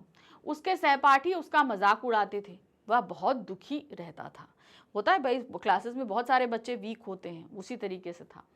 परेशान होकर वह किसी ज्योतिषी के पास गया। ज्योतिषी ने कहा तुम पढ़ नहीं पाओगे। ज्योतिष ने बोला कि भाई तुम्हारे हाथ में पढ़ाई की रेखा ही नहीं है। उसने साफ मना कर दिया, तुम्हारे हाथ में विद्या की रेखा नहीं है। एक दिन रास्ते में जाते हुए उसे एक कुआं दिखाई पड़ा। क्या दिखाई पड़ा? कुआं दिखाई पड़ा, जिस पर रस्सी के निशान थे। अब देखिए, जो कुआं होता है ना, इस तरीके से ईंटों का ऊपर बना होता है। अब उससे रस्सी खींची जाए तो रस्सी जो है उसके पत्थर पर बार बार ऐसे करके रगड़ खाती है, ऐसे करके। तो रस्सी के आने जाने से पत्थर तक पे निशान, रस्सी जो मुलायम होती है उसका निशान इस कठोर पत्थर को भी काट गया था। ठीक है। उसने सोचा यदि कठोर पत्थर पर निरंतर रस्सी की रगड़ से निशान पड़ सकते हैं, तो मैं भी निरंतर अभ्यास करके पढ़कर विद्वान बन सकता हूँ। उसने कहा कि भाई अगर पत्थर पर निशान एक कोमल सी रस्सी बना सकती है निरंतर पढ़ने से, तो मैं भी पढ़ लिख सकता हूँ, हो ना। फिर उसने पढ़ाई का अभ्यास किया और अंततः एक बड़ा विद्वान बना। निरंतर अभ्यास व्यक्ति की कार्यकुशलता को निखारता है। यानी कि हम करना जानते हैं, लेकिन और उसे परफेक्टली करने के लिए अगर हम बार बार प्रैक्टिस करते हैं तो वो और बहुत अच्छा हो जाता है। अभ्यास के दौरान कभी कभी नकारात्मक भाव भी उत्पन्न होते हैं। हम कभी कभी प्रैक्टिस करते हैं, कुछ सवाल हमसे नहीं बनते हैं, तो हमें बहुत ही अरे हमसे नहीं होगा, छोड़ो, एक पल को छोड़ देने का भी मन आता है, लेकिन तब भी हम करते हैं। परंतु उसे स्वयं पर हावी नहीं होने देना चाहिए, क्योंकि वह विकास के पथ में बाधा उत्पन्न करते हैं। क्योंकि वो नकारात्मक प्रभाव, हमारे जो नकारात्मक सोच है, हमें अपने ऊपर हावी नहीं होने दें, क्योंकि वो हमें प्रैक्टिस करने से रोक देगा। अभ्यास के द्वारा बालक ने अपनी बाधाओं का डटकर सामना किया तथा विषम परिस्थितियों पर नियंत्रण पा लिया। तो जो परिस्थितियां उसके अनुकूल नहीं थी, अपोजिट थी, उस पर वो सफल रहा। अभ्यास ही व्यक्ति को कर्तव्य के पथ पर ले जाता है और एवं सफलता प्राप्त करने में सहायता करता है। कोई भी व्यक्ति सर्वगुण संपन्न नहीं होता, ना ही ज्ञान का भंडार लेकर पैदा होता है। कोई भी व्यक्ति, जो व्यक्ति पैदा हो रहा है वो जीरो होता है, लेकिन अपने जो विचार होते हैं, अपनी जो सोच होती है, अपना जो अभ्यास होता है, उसके बल पर ही हर व्यक्ति अपने आप को आगे बढ़ाता है। कुछ व्यक्ति अभ्यास करते हैं, कुछ लोग नहीं करते हैं, तो इसीलिए वो पीछे रह जाते हैं। अब इस पर सीख हमें क्या मिल रही है? हमें निरंतर अभ्यास के द्वारा अपने ज्ञान को बढ़ाने का प्रयास करना चाहिए। अपनी योग्यता पर विश्वास तो होना चाहिए, किंतु अति विश्वासी नहीं होना चाहिए, इसीलिए कहा गया है। तो कहने का तात्पर्य क्या है? हमें अपनी सफलता पर विश्वास रखना चाहिए, लेकिन अति विश्वासी नहीं। मतलब कॉन्फिडेंस होना चाहिए, ओवर कॉन्फिडेंस नहीं होना चाहिए। उक्ति क्या है? करत करत अभ्यास ते जड़मति होए सुजान, रसरी आवत जात ते सिल पर परत निशान। यानी कि रस्सी के आने जाने से जो है सिल अर्थात पत्थर पर भी निशान पड़ जाते हैं। ठीक है, अब आ जाते हैं प्रश्न संख्या 13। यहाँ क्या दिया गया है? अभिमान विनाश का कारण है। आपको किसी चीज का घमंड हो जाए, अभिमान हो जाए, तो वो हमें धीरे धीरे विनाश की तरफ लेकर जाता है। ठीक है, अब इस पर आपको एक कहानी बनानी है। चलिए देखते हैं क्या है। उक्ति का अर्थ क्या है? अभिमान विनाश का कारण है। इस उक्ति का अर्थ है कि घमंड और अहंकार व्यक्ति को विनाश की ओर लेकर जाता है। हमारे अंदर घमंड आ जाए, अभिमान हो जाए, तो हम कहाँ जाएंगे? हम विनाश की तरफ जाते जाएंगे। अभिमान विनाश का कारण होता है, यह बिल्कुल सटीक कथन है। महाभारत, रामायण आदि धार्मिक ग्रंथों में इस तथ्य को उजागर किया गया है। महाभारत में कौरवों को अपने राजपाट का और अपने शक्ति का इतना अभिमान था कि वो जो है हारे। उसी तरह रामायण में जो है रावण को अहंकार था। इतना ज्ञानी, इतनी बड़े राज्य का राजा, इतनी बड़ी सेना, इतनी संपन्नता, इतना ज्ञानी होने के बावजूद भी उस अहंकार के कारण ही वो अपनी मृत्यु को प्राप्त हुआ। रावण ज्ञानी, बलशाली और शक्तिशाली होते हुए भी अपने अभिमान, अहंकार के कारण अजेय रहा। रावण का अहंकार उसे पतन का कारण बना। ऐसी ही एक कथा अभिमानी व्यक्ति के घमंड को चूर करती है। तो अब हम एक ऐसी कथा पढ़ने जा रहे हैं जहां पर हम देखेंगे कि अभिमानी, जैसे यहाँ पर रावण का अहंकार टूटा, उसके विनाश का कारण बना, उसी तरीके से अब हम एक कथा पढ़ने वाले हैं। ठीक है, अब चलिए कथा देख लेते हैं क्या है। एक नगर में दो अत्यंत धनवान व्यक्ति रहते थे। एक व्यक्ति का स्वभाव विनम्र था, वहीं दूसरा व्यक्ति धनी होने के कारण अभिमानी था। अब चूंकि हमारे पास अगर बहुत सारी कभी कोई चीज़ आ जाती है ना, तो हम बहुत अहंकारी हो जाते हैं, अरे हमारे पास तो ये है। लेकिन भाई एक चीज़ सही मान के चलो कि जो एक रावण था, सबसे बड़ा धनी था, सबसे बड़ा ज्ञानी था पूरी पृथ्वी पर, उसको इस चीज़ का घमंड हो गया, उसका घमंड नहीं रहा। तो हमें कभी भी किसी चीज़ का घमंड नहीं करना चाहिए। यही चीज़ ये कहानी हमको बताएगी। अभिमानी व्यक्ति किसी की सहायता नहीं करता था, उसे अपने बड़प्पन पर घमंड था, यानी कि मैं बहुत बड़ा हूँ, इस चीज़ का उसे बहुत घमंड था।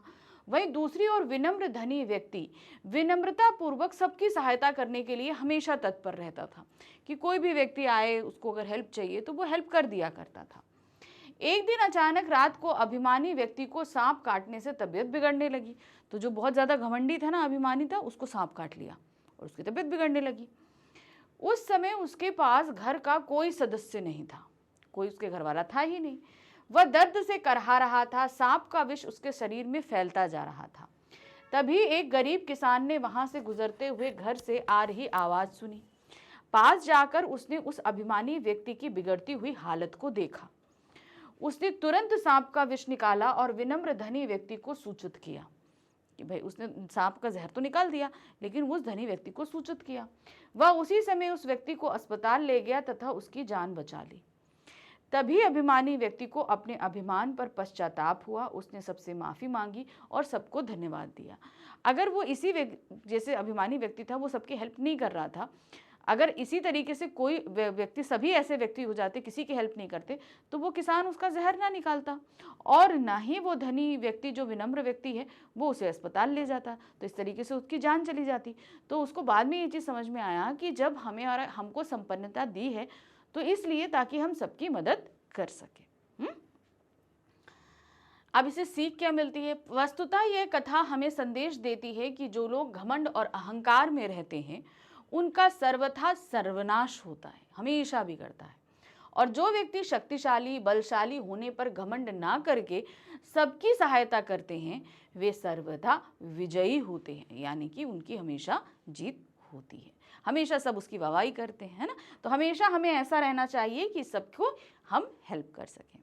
अब हम आते हैं लघु कथा का क्वेश्चन नंबर 14। क्या है?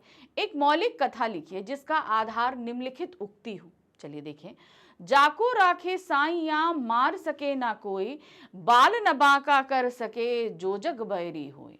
क्या कह रहे हैं? जाके राखे साइया, यानी कि जिसको प्रभु भी बचाना चाहें उसका कोई एक बाल भी बांका नहीं कर सकता, उसका एक बाल भी कोई उखाड़ नहीं सकता है। चाहे पूरा का पूरा जग उसका बैरी हो जाए मगर उसका कुछ भी नहीं बिगड़ेगा। ठीक है। अब इसकी उक्ति का अर्थ बताते हुए फिर कथा लिखेंगे, फिर सीख लिखेंगे।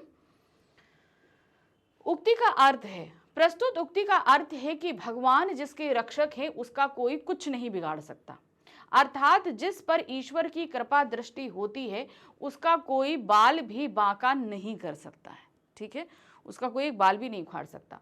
इस उक्ति को निम्न कथा के माध्यम से भी भली भांति समझा जा सकता है। अब हमें कथा लिखा बनानी पड़ेगी। अब देखिए, मैंने इस पूरे प्रैक्टिस सेशन में की कोशिश करी है कि आपको तरह तरह की जो है कथाएं बताऊं। अब जितनी कहानियां हम सुनते हैं उतनी कहानियां हम बनाने के लिए सक्षम भी हो जाते हैं। तो मान लीजिए अगर इस टॉपिक से हटके भी कोई और टॉपिक आपके पास कथा आती है तो इतनी कहानियां बता चुकी होंगी आपको मैं अब तक कि आप आराम से कोई मिला जुलाकर एक नई कहानी तो बना ही लोगे। चलिए देखते क्या है। पिछले वर्ष में सपरिवार केदारनाथ की यात्रा पर गया। हम बस में सवार थे। बस में लगभग 25 यात्री थे। मेरे सामने वाली सीट पर एक दंपत्ति अपने 6 माह के बेटे के साथ बैठे थे। मेरे पीछे सीट पर 2 अस्त व्यस्त वेशभूषा वाले युवक बैठे थे। उनके क्रियाकलापों से मुझे उन पर कुछ शक हुआ कि मतलब कुछ गड़बड़ है। बस दुर्गम पहाड़ियों से गुजर रही थी। कभी कभी भय से शरीर भी कांप रहा था। केदारनाथ का रास्ता बहुत ज़्यादा कहते हैं घाटियों वगैरह से है, क्योंकि मैं खुद गई हूँ, मैंने देखा है वहाँ पर बहुत ऊंचे ऊंचे पहाड़ हैं और एकदम गहरी गहरी घाटियाँ। अचानक रात 4 बजे के आसपास मुझे कुछ हिलने का आभास हुआ। मैंने देखा पीछे वाली सीट पर बैठा एक युवक महिला के गहने चुरा रहा है। भाई महिला भी सो गई है, अब वो सो रही है तो उसके गहने निकाल रहा है। ठीक है। मेरे शोर मचाने पर उन युवकों की पिटाई की गई और बस से उतार दिया गया। बस अपने गंतव्य स्थल की ओर चल पड़ी। भाई वो चोर थे तो उनको पीटा गया और बस से उतार दिया गया और बस अपना आगे बढ़ गई। तभी 6 बजे बस अचानक चलते चलते रुक गई क्योंकि सड़क पर पत्थर पड़ा था।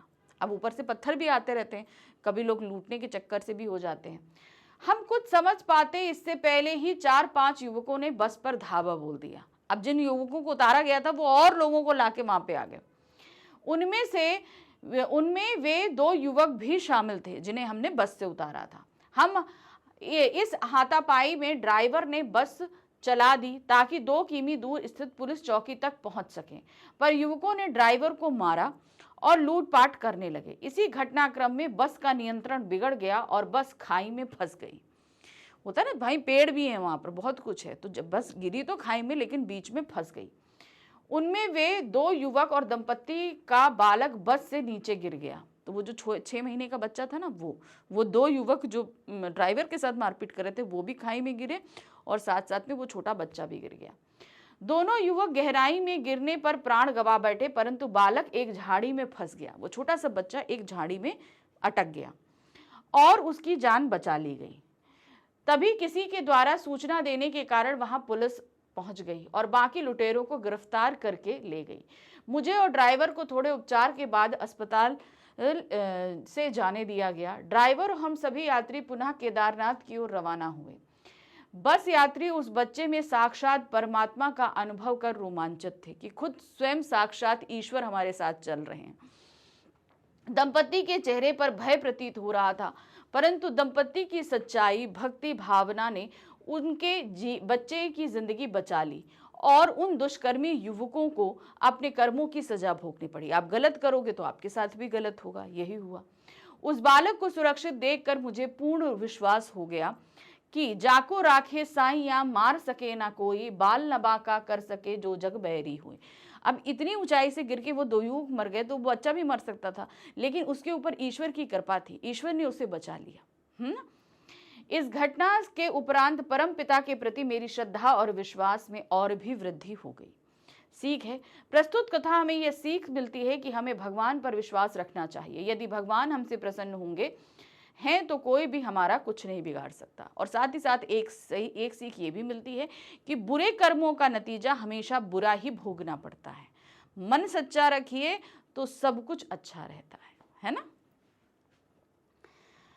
प्रश्न संख्या 15 है, एक मौलिक कथा लिखिए जिसका आधार निम्नलिखित उक्ति हो। चलिए एक और है, परिश्रम ही सफलता का सोपान है। ये तो हम सभी जानते हैं, हम लोग अपनी बुक्स में, कॉपीज में हेडिंग के तौर पे लिखते भी हैं, परिश्रम सफलता की कुंजी है। ठीक है, तो हम सभी जानते हैं कि जब तक हम मेहनत नहीं करेंगे हमें सफलता प्राप्त नहीं होनी है। तो किसी भी चीज को पाना है तो सबसे पहले हमें परिश्रम करना पड़ता है। तो अब इसी पर हमको बनानी है एक कथा। उक्ति का अर्थ बताइए। परिश्रम ही सफलता का सोपान है। इस उक्ति का अर्थ है कि मेहनत करने से ही सफलता मिलती है। आप ये बैठो कि मैं घर में बैठा हूं मुझे सब कुछ मिल जाए, तो ये पॉसिबल नहीं है। आपको उसके लिए परिश्रम करना पड़ता है। वर्तमान युग कर्म प्रधान है। प्रत्येक इंसान अपने कर्म और मेहनत के बल पे ही अपना भविष्य निर्मित करता है। कुछ लोग जन्मजात प्रतिभाशाली होते हैं। कुछ लोगों के अंदर जो है जन्म से ही बहुत सारी प्रतिभाएं होती हैं, जिनके चलते वो अपना नाम भी रोशन करते हैं और बहुत कुछ पाते भी हैं, परंतु वे निरंतर कठिन मेहनत के बल पर ही कामयाबी पाते हैं। अब ये नहीं है कि जिनके अंदर हुनर है, बस हुनर है तो पा लें, उनके लिए उसको मेहनत भी करनी पड़ती है। ऐसे नहीं कि बिना मेहनत के आपको सब कुछ मिल जाएगा, मेहनत करनी पड़ती है। जो परिश्रम से जी चुराते हैं वे अपने जीवन को नष्ट कर लेते हैं। इस विषय को और बेहतर समझने के लिए एक कथा प्रस्तुत है। आपको ये बताना होगा कि आपके अंदर अगर प्रतिभा है तो इसके लिए भी हमें परिश्रम करना पड़ता है ना। अब जैसे आप मान लीजिए अमिताभ बच्चन है, उनके साथ वो सदी के महानायक माने जाते हैं। लता मंगेशकर जो सुर साम्राज्ञी मानी जाती है, इतना बढ़िया उनकी गला था।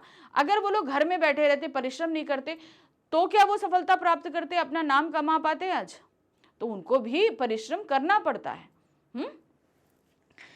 कथा, मेरे मित्र के बड़े भाई ने वर्ष 1993 में LLB की परीक्षा पास की। यानी कि LLB कौन सा होता है? आपकी वकालत। परंतु घर की आर्थिक स्थिति ठीक ना होने के कारण उन्होंने आगे की पढ़ाई छोड़कर नौकरी करना आरंभ कर दी और साथ साथ प्रतियोगी परीक्षाओं की तैयारी भी करने लगे। साथ साथ क्या करने लगे? कंपटीशन की भी तैयारी करने लगे। वर्ष 2005 तक नियमित अध्ययन और मेहनत के बावजूद उन्हें कामयाबी नहीं मिली। बहुत मेहनत करी लेकिन वो नहीं कर पाए पास, परंतु उन्होंने हार नहीं मानी। एक वकील के अधीन कार्य करते हुए उन्होंने LLM यानी कि उसमें भी मास्टर्स किया की परीक्षा दी और प्रथम श्रेणी में उत्तीर्ण हुए। उसके बाद पुनः एक अध्यापक के परामर्श से परीक्षाओं की तैयारी आरंभ की। उन्हें सफलता मिली और उन्होंने क्लर्क की नौकरी प्राप्त की। अब थोड़ा आर्थिक स्थिति में सुधार हो गया था, परंतु मन में अभी भी जज बनने की इच्छा शक्ति कम नहीं हुई थी। अब वो जज बनना चाहते थे, क्लर्क तो बन गए मगर अभी जज बनना है, ये मन में कहीं ना कहीं इच्छा थी। उन्होंने पुनः स्वयं को अध्ययन करने के लिए तैयार किया। दिन में कार्यालय से आने के बाद वे रात 10 से 2 बजे तक प्रतिदिन मेहनत और लगन से परीक्षा की तैयारी करते।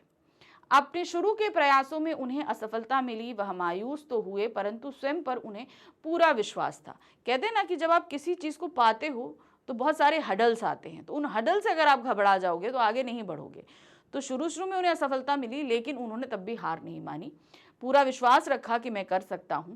अपने अंतिम प्रयास को लक्षित करते हुए उन्होंने 3 महीने के लिए कार्यालय से अवकाश लेकर दिन रात अथक परिश्रम किया और परीक्षा दी।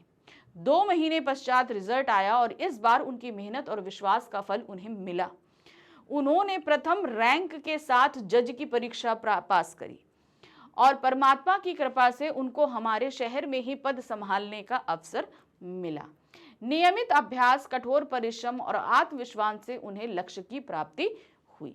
अगर वो पहले ही कुछ अटेम्प्ट्स में हार मान जाते या उनको जब क्लर्क की नौकरी मिल गई थी, ठीक है चलो रोजी रोटी चल रही है, चलते हैं, अपने सपने क्या हैं नहीं, तो अगर उस जगह वो रास्ता छोड़ देते तो आगे नहीं बढ़ पाते। अगर आपका कोई सपना है तो उसके लिए आपको परिश्रम करना पड़ेगा और बहुत परिश्रम करना पड़ेगा, ये ध्यान रखिएगा। ये नहीं कि थोड़ा सा कर लिया हो गया, खूब अच्छा परिश्रम करना पड़ेगा तब आपको प्राप्त होगा। तो ये कहानी हमें वही सीख देती है। इस कथा से हमें यह सीख मिलती है कि परिश्रम कभी निष्फल नहीं होता, मेहनत करने से ही सफलता पाई जाती है। ठीक ही कहा गया है, परिश्रम ही सफलता का सोपान है। आपने अगर परिश्रम किया है तो वो कभी बर्बाद नहीं जाएगा। आपको उस समय दिखाई नहीं देगा, लेकिन बाद में आपको दिखाई जरूर देगा कि आपने जो परिश्रम किया था उसका क्या रिजल्ट मिला है। तो कभी भी थोड़ा परिश्रम करके आपको अगर सफलता ना मिले तो कभी डरने की जरूरत नहीं है, और करो, मिलेगी जरूर, लेकिन लगातार करो। चलिए आ जाते हैं प्रश्न संख्या 16। एक कथा लिखिए जिसका आधार निम्नलिखित उक्ति हो। क्या है? वही मनुष्य है जो मनुष्य के लिए मरे। तो क्लास 10th कोर्स बी की हमारी ये पुस्तक में कविता है, बड़ी अच्छी है। विचार लो कि मृत्यु हो, न मृत्यु से डरो कभी, मनुष्य हो मनुष्य के लिए मरो सती। तो वही चीज है, वही मनुष्य जो मनुष्य के लिए मरे, है ना। तो अब इसी में चीज कहा है कि भाई आपको अगर मनुष्य शरीर प्राप्त हुआ है तो मनुष्य वाली प्रवृत्ति भी रखिए, दूसरों की हेल्प करिए, मदद करिए। जो दूसरों के लिए मरता है वही मर कर भी सदियों तक जिंदा रहता है। वही मनुष्य है जो मनुष्य के लिए मरे, अर्थात जो मनुष्य दूसरे मनुष्य के संकट को देखकर अपने प्राणों की परवाह किए बिना उसकी हर प्रकार से सहायता करें, वही सच्चे अर्थों में मनुष्य कहलाने के योग्य है। तो आप ये देखेंगे कि बहुत सारे ऐसे प्रोफेशंस हैं या बहुत सारे लोग हैं, आप देखते हैं जैसे फायर फाइटर्स हैं या बहुत सारे और आर्मी के लोग होते हैं, ये सभी लोग अपने जान को जोखिम में डालकर हमेशा दूसरों की जान बचाते हैं। तो ये मनुष्यता के एकदम परफेक्ट जो नियम हैं, जो तरीके हैं, उनको पालन करते हैं। वह मनुष्य देवता के समान है और वही श्रेष्ठ मानव है। ऐसी ही एक घटना कुछ दिन पहले घटी जिसने मेरे मन मस्तिष्क को बहुत अधिक प्रभावित किया। अब वो घटना घटी जो इस उक्ति को पूरी तरह चरितार्थ करती है। घटना क्या है देखिए। पिछले महीने मैं अपने परिवार के साथ मनाली घूमने गया। बस में हमारे साथ 30 छात्रों का एक समूह भी था जो अपने 2 अध्यापकों के साथ पिकनिक मनाने आया था। हमने 2 दिन एक साथ गुजारे और विभिन्न दर्शनीय स्थलों के दर्शन किए। तीसरे दिन हम सब एक साथ व्यास नदी के समीप भ्रमण के लिए गए। ठीक है, कहां पर गए? व्यास नदी के समीप भ्रमण के लिए गए।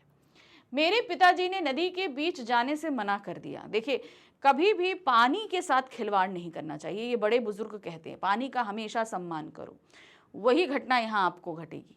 पिताजी ने मना कर दिया कि जाने से मना कर दिया नदी के बीच में, क्योंकि नदी जैसे कम बहाव में होती है ना, तो बहुत सारे लोग नदी के बीच में चले जाते हैं, ये चीज के लिए मना। परंतु उस समूह के 15 छात्र नदी के बीच जाकर फोटोग्राफी करने लगे। कुछ समय उपरांत अचानक तीव्र गति से नदी का जलस्तर बढ़ गया, क्योंकि देखिए नदी जहां बह रही है वहां पानी नहीं बरसेगा, लेकिन कहीं दूर भी अगर पानी बरसता है तो नदी के बहाव में तेजी आकर आप इस जगह पर हो, आज मतलब मान लो कि आप जिस जगह पे हो यहाँ से करीबन 200 किलोमीटर या 400 किलोमीटर दूर भी अगर उस नदी में कहीं पे आसपास बहुत तेज बारिश हुई है तो आपके पास यहाँ पर इफेक्ट आएगा जरूर। आपको लगेगा अरे पानी, वहाँ पानी तो बरस नहीं रहा तो क्या पानी का बाढ़ आएगा, लेकिन वहां से आया पानी भी यहाँ पर आएगा। तो इसीलिए कहा जाता है कि सूखी नदियों से दूर रहिए, क्योंकि ना जाने उसमें कब जलस्तर बढ़ जाए। वही हुआ, अचानक तीव्र गति से नदी का जलस्तर बढ़ गया। सभी छात्र चिल्लाने लगे, चारों ओर हाहाकार मच गया। छात्र खुद को बचाने के लिए विशाल पत्थर को पकड़े थे, जो बीच में 15 छात्र थे। कोई भी छात्रों को बाहर निकालने की हिम्मत ना दिखा सका। तभी अचानक 2 युवा फरिश्ते बनकर आए और नदी में कूद गए। उन्होंने कठिन संघर्ष करके उन छात्रों को रस्सी द्वारा बाहर निकाला। अब अंतिम छात्र को निकालना शेष था। बचाव करने वाला एक युवक बेहद थक चुका था, किंतु उसने हिम्मत नहीं हारी और उस छात्र को किनारे तक पहुंचा दिया। लेकिन काल के चक्र में वह स्वयं को ना बचा सका। अंतिम लहर की तेज गति ने वह लहरों में समा गया। अगले दिन उसका शव गोताखोरों को प्राप्त हुआ। वह युवा अपने प्राणों की परवाह किए बिना 15 छात्रों की जान बचा गया, यानी कि सबकी जान बचा गया और अपनी जान उसने जो है गंवा दी। इस पूरे दृश्य ने सबकी आंखों को नम कर दिया और यह भूलने वाली घटना हमारे मन मस्तिष्क में कैद हो गई। ऐसी घटना जो हम कभी जिंदगी में नहीं भूलेंगे। उस युवक के त्याग ने हमें नमन करने को मजबूर कर दिया और उसके इस साहसिक कार्य पर यह कहावत चरितार्थ होती है, वही मनुष्य है जो मनुष्य के लिए मरे, यानी कि जो दूसरे मनुष्य की मदद करते हुए मरे, सही अर्थों में वही मनुष्य कहलाता है।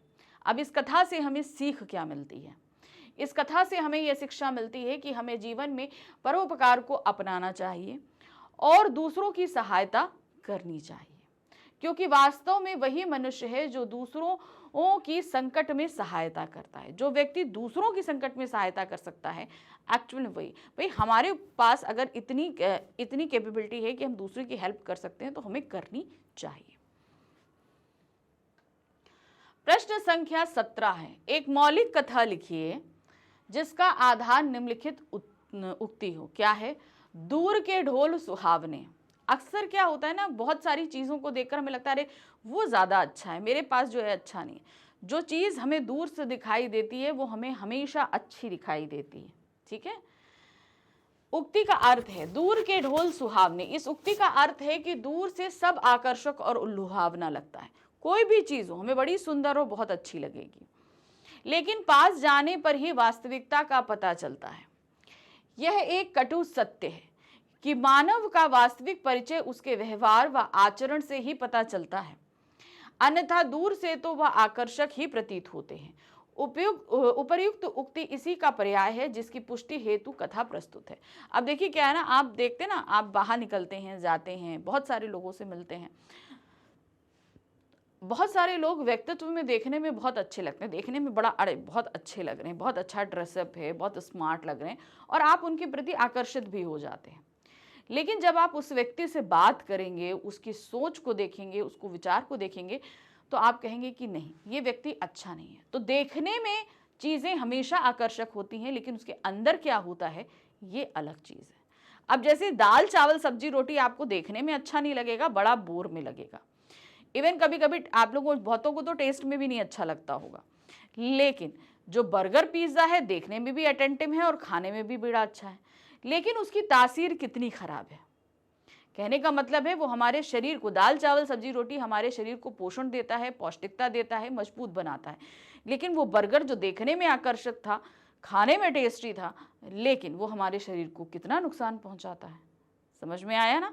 तो कितने आसान तरीके से मैंने इस चीज़ को समझाने का प्रयत्न किया। चलिए देखते हैं कथा क्या है। मेरी माता जी के दूर के रिश्ते के भाई थे, मतलब मम्मी के दूर के रिश्ते के भाई, यानी कि मेरे कौन हुए? मामा। ठीक है, इस तरीके से जरा जहाँ कहीं पे भी रिलेशन संबंधी कोई भी चीज़ हो ना, हमेशा तुरंत अपने आप से रिलेट करा करो। वो इसलिए क्योंकि आगे चल के जब रीजनिंग एग्जाम्स दोगे ना, तो ऐसे बहुत सारे क्वेश्चंस आएंगे। तो कहीं पे भी हो अपने दिमाग को खेलने की कोशिश किया करो कि ठीक है, उसको और थोड़ा मुश्किल करते जाओ ताकि दिमाग उसमें उलझे और उसका सही जवाब खोज के लेके आए। ठीक है, तो इससे सीधे बोला मेरी माता जी के दूर के रिश्ते के भाई, यानी कि मेरे भी मामा ही हुए। माता जी उनका खूब सम्मान एवं प्रशंसा करती थी। 10 वर्षों के अंतराल के बावजूद वह उनसे पुराने स्नेह की उम्मीद करती थी, यानी कि 10 साल हो गए अब माता जी को अपने भाई से मिले हुए, लेकिन आज जब वो मिलने जाएं या मिले तो उन्हें ये था कि भाई पहले जैसा प्यार करता था, मेरा सम्मान करता था, आज भी मुझसे वैसा ही प्यार और सम्मान करेगा।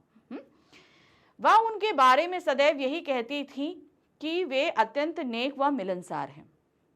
माता जी जब भी उनसे फोन पर बात करती तब वे उनके घर दिल्ली आने का मौखिक निमंत्रण देते रहते थे। इसी स्नेह की हकीकत मानकर माता जी उनका गुणगान करती रहती थी। एक दिन उन्होंने उनसे मिलने का निश्चय कर लिया। इसकी सूचना उनको दे दी गई कि भाई उनको बता दिया गया कि भाई उनको हम आ रहे मिलने। मैं माता जी सहित बस द्वारा दिल्ली की ओर रवाना हुआ। माता जी बेहद खुश और भावुक थीं। उन्होंने अत्यंत स्नेह से अपने हाथों से बने कुछ पकवान, एक स्वेटर साथ रख लिया था। किसका? भाई के लिए। कुछ अच्छी चीज़ें खाने पीने के लिए और एक स्वेटर अपने हाथ से बनाया था। भाई बहन का प्यार है, लेकर जा रही थी। दिल्ली पहुंचने पर उन्हें सूचना दे दी गई थी, परंतु उन्होंने व्यस्तता दिखाते हुए थोड़ा इंतजार करने के लिए बोला। हम आ रहे हैं ये बात पहले से सूचना दे दी गई, हम दिल्ली पहुंच गए, हमने बता दिया, उसके बावजूद कह रहे कि मैं थोड़ा बिजी हूं, जरा थोड़ा सा इंतजार करिए। कितना बुरा लगा होगा उनको। इस घटना से माताजी थोड़ी विचलित हुई, परंतु मेरे समझाने पर शांत हो गई। 1 घंटे पश्चात उनका ड्राइवर अकेले आया, जबकि वे घर पर मौजूद थे। भाई तुम घर पे मौजूद थे तो इतने साल बाद अगर बहन मिल रही थी तो तुम बहन को लेने आ सकते थे, मगर ड्राइवर आया लेने। हम उनके घर पहुंचे, ड्राइवर ने हमें बैठक में बैठाया। कुछ समय पश्चात उनके आने पर माताजी अत्यंत भावुक हो गई और हालचाल पूछा, परंतु उनके व्यवहार से ऐसा प्रतीत हुआ कि वे हमसे मिलकर ज्यादा प्रसन्न नहीं हैं। इतने सालों में अंतर आया। तब माताजी ने उन्हें सस्नेह पकवान तथा स्वेटर भेंट दिया, परंतु उन्होंने कोई बहाना बनाते हुए वह भेंट ड्राइवर को दे दी। अब माँ बहन इतने प्रेम से लेकर आई थी, आपको नहीं भी चाहिए था तो रख लेना चाहिए था उनका मन रखने के लिए, लेकिन उन्होंने वो भेंट उठाकर अपने ड्राइवर को दे दी। इस घटनाक्रम से माताजी का हृदय व्यथित हो चुका था। मैंने तब माँ को संभाला और यथार्थ को समझाने की कोशिश करी। अब वहां ठहरना माताजी को कष्टप्रद हो रहा था। हमने किसी तरह रात गुजारी और अगले दिन प्रातःकाल ही अपने घर के लिए प्रस्थान कर गए। घर पहुंचने पर मैंने माताजी को सांत्वना दी, तब माताजी शांत हुई। मुझे उस समय माताजी पर स्नेह और हंसी आ रही थी, प्रेम भी आ रहा था और हंसी भी आ रही थी। मैंने उन्हें स्पष्टता समझाया कि देखा, आज यह उक्ति चरितार्थ हो गई कि दूर के ढोल सुहावने होते हैं। जो जब तक दूर रहते हैं तब तक बड़ी लल्लो चप्पी प्यार, अगर हम पास जाएं तो उनकी असलियत हमें समझ में आती है। सीख इससे क्या मिलती है? इस कथा से हमें यह सीख मिलती है कि दूर से अच्छी और लुभावनी लगने वाली प्रत्येक वस्तु और व्यक्ति अच्छा नहीं होता। अतः जो हमारे पास है उसका महत्व समझिए। तो जो हमारे पास हमारे रिश्तेदार हैं, माता पिता भाई बहन, इनको इम्पोर्टेंस समझिए। दूसरे लोगों के साथ बहुत ज़्यादा इंटरेक्शन के चक्कर में अपनों से कभी भी अलग नहीं हुई, क्योंकि अपने आप को कभी धोखा नहीं देंगे, लेकिन दूसरे किस पल आपका साथ छोड़कर जाएंगे आपको पता भी नहीं चलेगा। प्रश्न संख्या 18 है। यहां पर क्या दिया है? एक मौलिक कथा लिखिए जिसका आधार निम्नलिखित उक्ति हो। खोदा पहाड़ निकली चुईया। ठीक है, किसी चीज को पाने के लिए हम बहुत मेहनत करें, लेकिन वो बहुत ही नाम मात्र को या बहुत ही बेकार चीज निकले। ठीक है, मतलब परिश्रम करने पर नतीजा शून्य मिले। खोदा पहाड़ निकली चुईया उक्ति का अर्थ है अत्यंत मेहनत के बावजूद परिणाम शून्य, यानी कि बहुत मेहनत करें लेकिन जो उसका नतीजा निकले वो कुछ भी ना हो, अथवा उम्मीद से कम प्राप्त होता है। इस उक्ति से संबंधित एक कथा प्रस्तुत है। चलिए देखिए क्या कथा। पिछले वर्ष मेरे मित्र राहुल की क्रिकेट अकादमी में यह घोषणा की गई कि अगले माह उनकी टीम दूसरे शहर में प्रतियोगिता खेलने हेतु जाएगी, दूसरी सिटी में जाएगी खेलने के लिए, और उनके लिए टीम का चयन 10 दिन बाद किया जाएगा। क्या हुआ? टीम का चयन 10 दिन बाद होगा। शुल्क भी लिया जाएगा। राहुल ने दिन रात परिश्रम किया, उसने खूब परिश्रम किया कि भाई उसका चयन भी इस टीम में हो जाए। प्रातः 4 से 8 बजे अभ्यास के उपरांत विद्यालय जाना और सायंकाल में पुनः कठिन अभ्यास करना। इन दिनों क्रिकेट पर ही उसका पूरा ध्यान रहा, मतलब पूरा टाइम वो इतनी प्रैक्टिस कि सारा ध्यान उसने अपना फोकस कर लिया था क्रिकेट में कि किसी तरीके से उसका सिलेक्शन हो जाए। 10 दिन बाद टीम चयनित की गई जिसमें राहुल का चयन भी हो गया। सब खिलाड़ी रोमांचित थे, सबने नई पोशाक नया सामान खरीद लिया और प्रतियोगिता शुल्क भी अदा कर दिया। अब उनकी टीम बस द्वारा रवाना हुई और शहर से लगभग 300 किलोमीटर की दूरी पर राजस्थान के एक छोटे से गांव में विद्यालय में ले गई। सबने सोचा भाई दूसरे शहर जाएंगे, लेकिन हम लोग पहुंच गए कहाँ? गांव में। सब खिलाड़ी वहां के वातावरण से चौंक गए। विद्यालय जर्जर अवस्था में था और मैदान भी अस्त व्यस्त था। अगले दिन प्रातः जब मैच आरंभ हुआ तो विपक्षी टीम के खिलाड़ियों को देखकर सब हैरान हो गए। वे अप्रशिक्षित थे और अस्त व्यस्त पोशाक में, गांव के ही निवासी थे, गांव में रहने वाले थे, पोशाक अस्त व्यस्त थी, जिनको कोई ट्रेनिंग नहीं मिली थी वो सब थे, जिन्हें बल्ला पकड़ने तक का ज्ञान न था। यह ग्रामीण स्तर का मैच था। सब खिलाड़ी अपमानित व असहज महसूस कर रहे थे, क्योंकि टीम जो सोचकर प्रतियोगिता खेलने आई थी, यहाँ ऐसा कोई माहौल नहीं था। भाई हम कंपटीशन है तो हम सामने एक्सपेक्ट करते हैं कि भाई हमारा जो प्रतिद्वंदी होगा वो कभी काफ़ी अच्छा होगा, लेकिन यहाँ जो सोचा था उसके जस्ट विपरीत निकला। वे सब संपूर्ण प्रशिक्षण के साथ प्रशिक्षित टीम से खेलने आए थे। व्यथित हृदय के साथ उन्हें मैच खेलना पड़ा और वापस दिल्ली आ गए। अब इस पूरी कहानी से सीख क्या मिलती है? इस प्रकार उस समय उनकी अवस्था देखकर यह उक्ति सार्थक प्रतीत हो रही थी कि खोदा पहाड़ निकली चुईया। सभी अभिभावक इस घटना को जानकर अत्यंत नाराज हुए। राहुल ने तो उस अकादमी से नाता ही तोड़ दिया। तो यहाँ से सीख क्या मिली कि जो चीज हमें दिखाई देती है जरूरी नहीं कि वो वैसी ही हो। अब आ गए प्रश्न संख्या 19 पे। क्या दिया गया है? एक मौलिक कथा लिखिए जिसका आधार निम्नलिखित उक्ति हो। क्या है? आगे कुआं पीछे खाई, यानी कि आगे तो मौत और पीछे विपत्ति, ये काम है। तो मतलब दोनों तरफ जो है वो मुसीबत है, विपत्तियां हैं। ठीक है, चलिए देखते हैं क्या है। उक्ति का अर्थ है आगे कुआं पीछे खाई, अर्थात दोनों ओर विपत्ति का होना। ना हम आगे जा सकते हैं ना हम पीछे जा सकते हैं। उपरोक्त उक्ति को बेहतर समझने के लिए एक कथा प्रस्तुत है। अब हम ये पूरी उक्ति को समझे, इसके लिए एक कथा हम लेकर आए। क्या है? मेरे गांव का एक निवासी गगनदीप किसी कार्यवश रेलगाड़ी द्वारा भोपाल जा रहा था। वह अत्यंत बहादुर था और अनेक बार अपनी वीरता के लिए प्रशस्ति पत्र प्राप्त कर चुका था। ठीक है, बहुत ज्यादा उसने वीरता, जिसके लिए उसे कई बार सम्मानित किया गया था। उनकी गाड़ी दिल्ली से रवाना हुई। रात के लगभग 10 बजे जब गाड़ी चंबल के भयानक क्षेत्र से गुजर रही थी, अचानक विशाल नदी के ऊपर जाकर रुक गई। कहाँ रुक गई? नदी के ऊपर। बाबा रे! यात्री सुनसान माहौल में थोड़ा भयभीत थे। अचानक ही 4-5 डाकुओं ने हमला कर दिया और लूटपाट करने लगे। अब भाई, एक तो नदी के ऊपर हम कहीं जा नहीं सकते, ऊपर गाड़ी रुकी हुई है और एकदम से डाकू आ गए। गगन द्वारा विरोध करने पर डाकुओं ने उसे बंदूक से घायल कर दिया। तब भी गगन ने हौसला दिखाते हुए जान बचाने के उद्देश्य से अपने साथ एक यात्री को चुपचाप गाड़ी से नीचे उतार लिया। वे दोनों गाड़ी के नीचे पटरी पर थे, परंतु परेशानी यही थी कि दोनों को तैरना नहीं जानते थे। तो यात्री भी नहीं जानता था और खुद गगन भी नहीं जानता था। तब दोनों ने पटरी निकलने की योजना बनाई कि हम इसी पटरी पे चलते जाएंगे और आगे निकल जाएंगे। सहसा ही रेलगाड़ी धीमी गति से चल पड़ी। अब वो गाड़ी जो रुकी थी, अब जैसे मान लीजिए नदी है, वो निकला, गगन इसी पटरी पे आगे आगे चल रहा है और धीरे से जो गाड़ी ये रुकी हुई थी, ये धीमे धीमे इसने चलना शुरू कर दिया। अब उन दोनों को साक्षात मृत्यु का आभास होने लगा कि भाई हम पटरी चल रहे हैं, पीछे से तो गाड़ी आ रही है।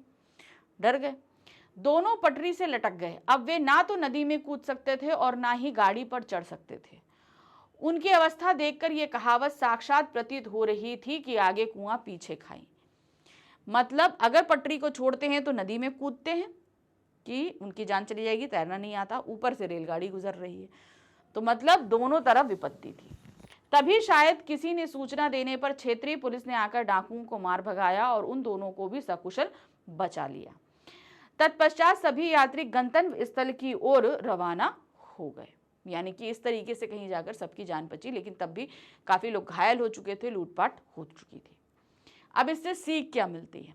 प्रस्तुत कथा से हमें यह सीख मिलती है कि जब व्यक्ति दो ऐसी समस्याओं के बीच होता है जहां से बचने के लिए उसे कोई स्पष्ट रास्ता नहीं दिखाई देता, किंतु फिर भी वह अपनी बुद्धिमत्ता से कोई ना कोई रास्ता ढूंढ लेता है। अब वो नीचे नदी में कूद सकता नहीं था, तैरना नहीं आता, पटरी पे चल सकता नहीं था क्योंकि ऊपर से गाड़ी आ रही थी, तो उन्होंने बीच का रास्ता अपनाया। क्या? अपनी बुद्धि से कि हम पटरी पे लटक जाते हैं। लटकने से हमको ना चोट आएगी, हाँ थोड़ा सा कष्ट जरूर होगा, लेकिन जान बच जाएगी। तो वो बीच का रास्ता खोजा गया था। प्रश्न संख्या 20 है, आ बैल मुझे मार। इस उक्ति के आधार पर एक मौलिक कथा लिखिए। यानी कि हम विपत्ति या मुसीबत से कहें भैया आओ मेरे पास, तो वो होती है कहावत आ बैल मुझे मार वाली बात। ठीक है, तो सबसे पहले उक्ति का अर्थ लिखेंगे। आ बैल मुझे मार का अर्थ है जानबूझकर मुसीबत में पड़ना या मुसीबत को अपने पास बुलाना। जानबूझ के हम कहें कि नहीं हम यहाँ जाएंगे जहां मुसीबत है, या हम मुसीबत को खुद अपने ऊपर बुला लें। कभी कभी व्यक्ति भावनाओं में बहकर खुद को संकट में भी डाल लेते हैं। ऐसी अवस्था में उपयुक्त उक्ति सत्य प्रतीत होती है कि आ बैल मुझे मार। इसी संदर्भ में एक कथा प्रस्तुत है। अब इसी संदर्भ में क्या हम आपके सामने एक कथा लेकर आए हैं। देखिए क्या है। हमारे गांव में अशोक नाम का एक युवक था जो अत्यंत साहसी और बहादुर था, परंतु साथ ही चंचल व अधीर था। क्या था? थोड़ा चंचल भी था और थोड़ा उसके अंदर पेशेंस भी नहीं था। इसी कारण खुद को संकटग्रस्त कर लेता था, हमेशा अपने आप को संकट में फंसा लेता था। एक बार की घटना है, हमारे गांव पर डाकुओं ने हमला कर दिया। उन्होंने पूरे गांव में लूटपाट की, कई घरों से गहने लूट लिए। सब गांव वाले भय के कारण अपने अपने घरों में छिपे हुए थे। अशोक ने तब हौसला दिखाया और इस घटना की सूचना पुलिस को दे दी। उसने हिम्मत करी और सूचना किसको दे दी? पुलिस को। पुलिस बिना समय गंवाए गांव में पहुंच गई और डाकुओं को चारों ओर से घेर लिया। पुलिस ने यह घोषणा भी कर दी कि सभी गांव वाले अपने अपने घरों में छिपे रहें और डाकुओं को चेतावनी दी कि वे आत्मसमर्पण कर दें। अब पुलिस अपना काम कर रही थी, भाई डाकुओं से कह रही थी तुम आओ और बाकी गांव वाले अपने अपने घर में अपने अपने दरवाजे बंद करके अंदर रहो। डाकुओं का हौसला पस्त हो चुका था और वे समर्पण की योजना बना रहे थे। सहसा अशोक अपना संयम खो बैठा और उसने डाकुओं पर हमला कर दिया। उन्होंने क्या किया? भाई वो कर देते समर्पण, यहां पर अशोक ने अपनी बुद्धिमत्ता लगाई, जिसकी वजह से संकट खुद मोल लिया। तभी सब डाकुओं ने अशोक को अपने नियंत्रण में कर लिया और उसे मारने की धमकी देते हुए भागने का प्रयास करने लगे। उसे बंदी बना लिया और अपनी शेडो बनाकर ले चले कि भाई इसको हम ढाल बनाते हैं और लेकर निकल जाएंगे। डाकू अशोक को साथ ले गए और दूर सुनसान जगह पर जख्मी हालत में फेंक कर फरार हो गए।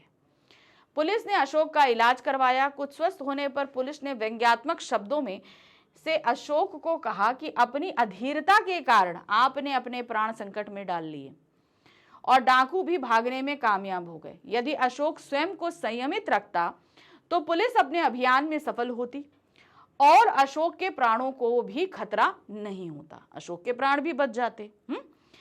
अब यह उक्ति इस घटना और अशोक पर सत्य प्रतीत हो रही है कि आ बैल मुझे मार, कि भैया उसने, भाई डाकू तो खुद ही समर्पण करने जा रहे थे, जबरदस्ती कूद गया, उसने मुसीबत अपने सर ली, चोट भी खाई, डाकू भाग गए। अब इससे सीख क्या मिल रही है?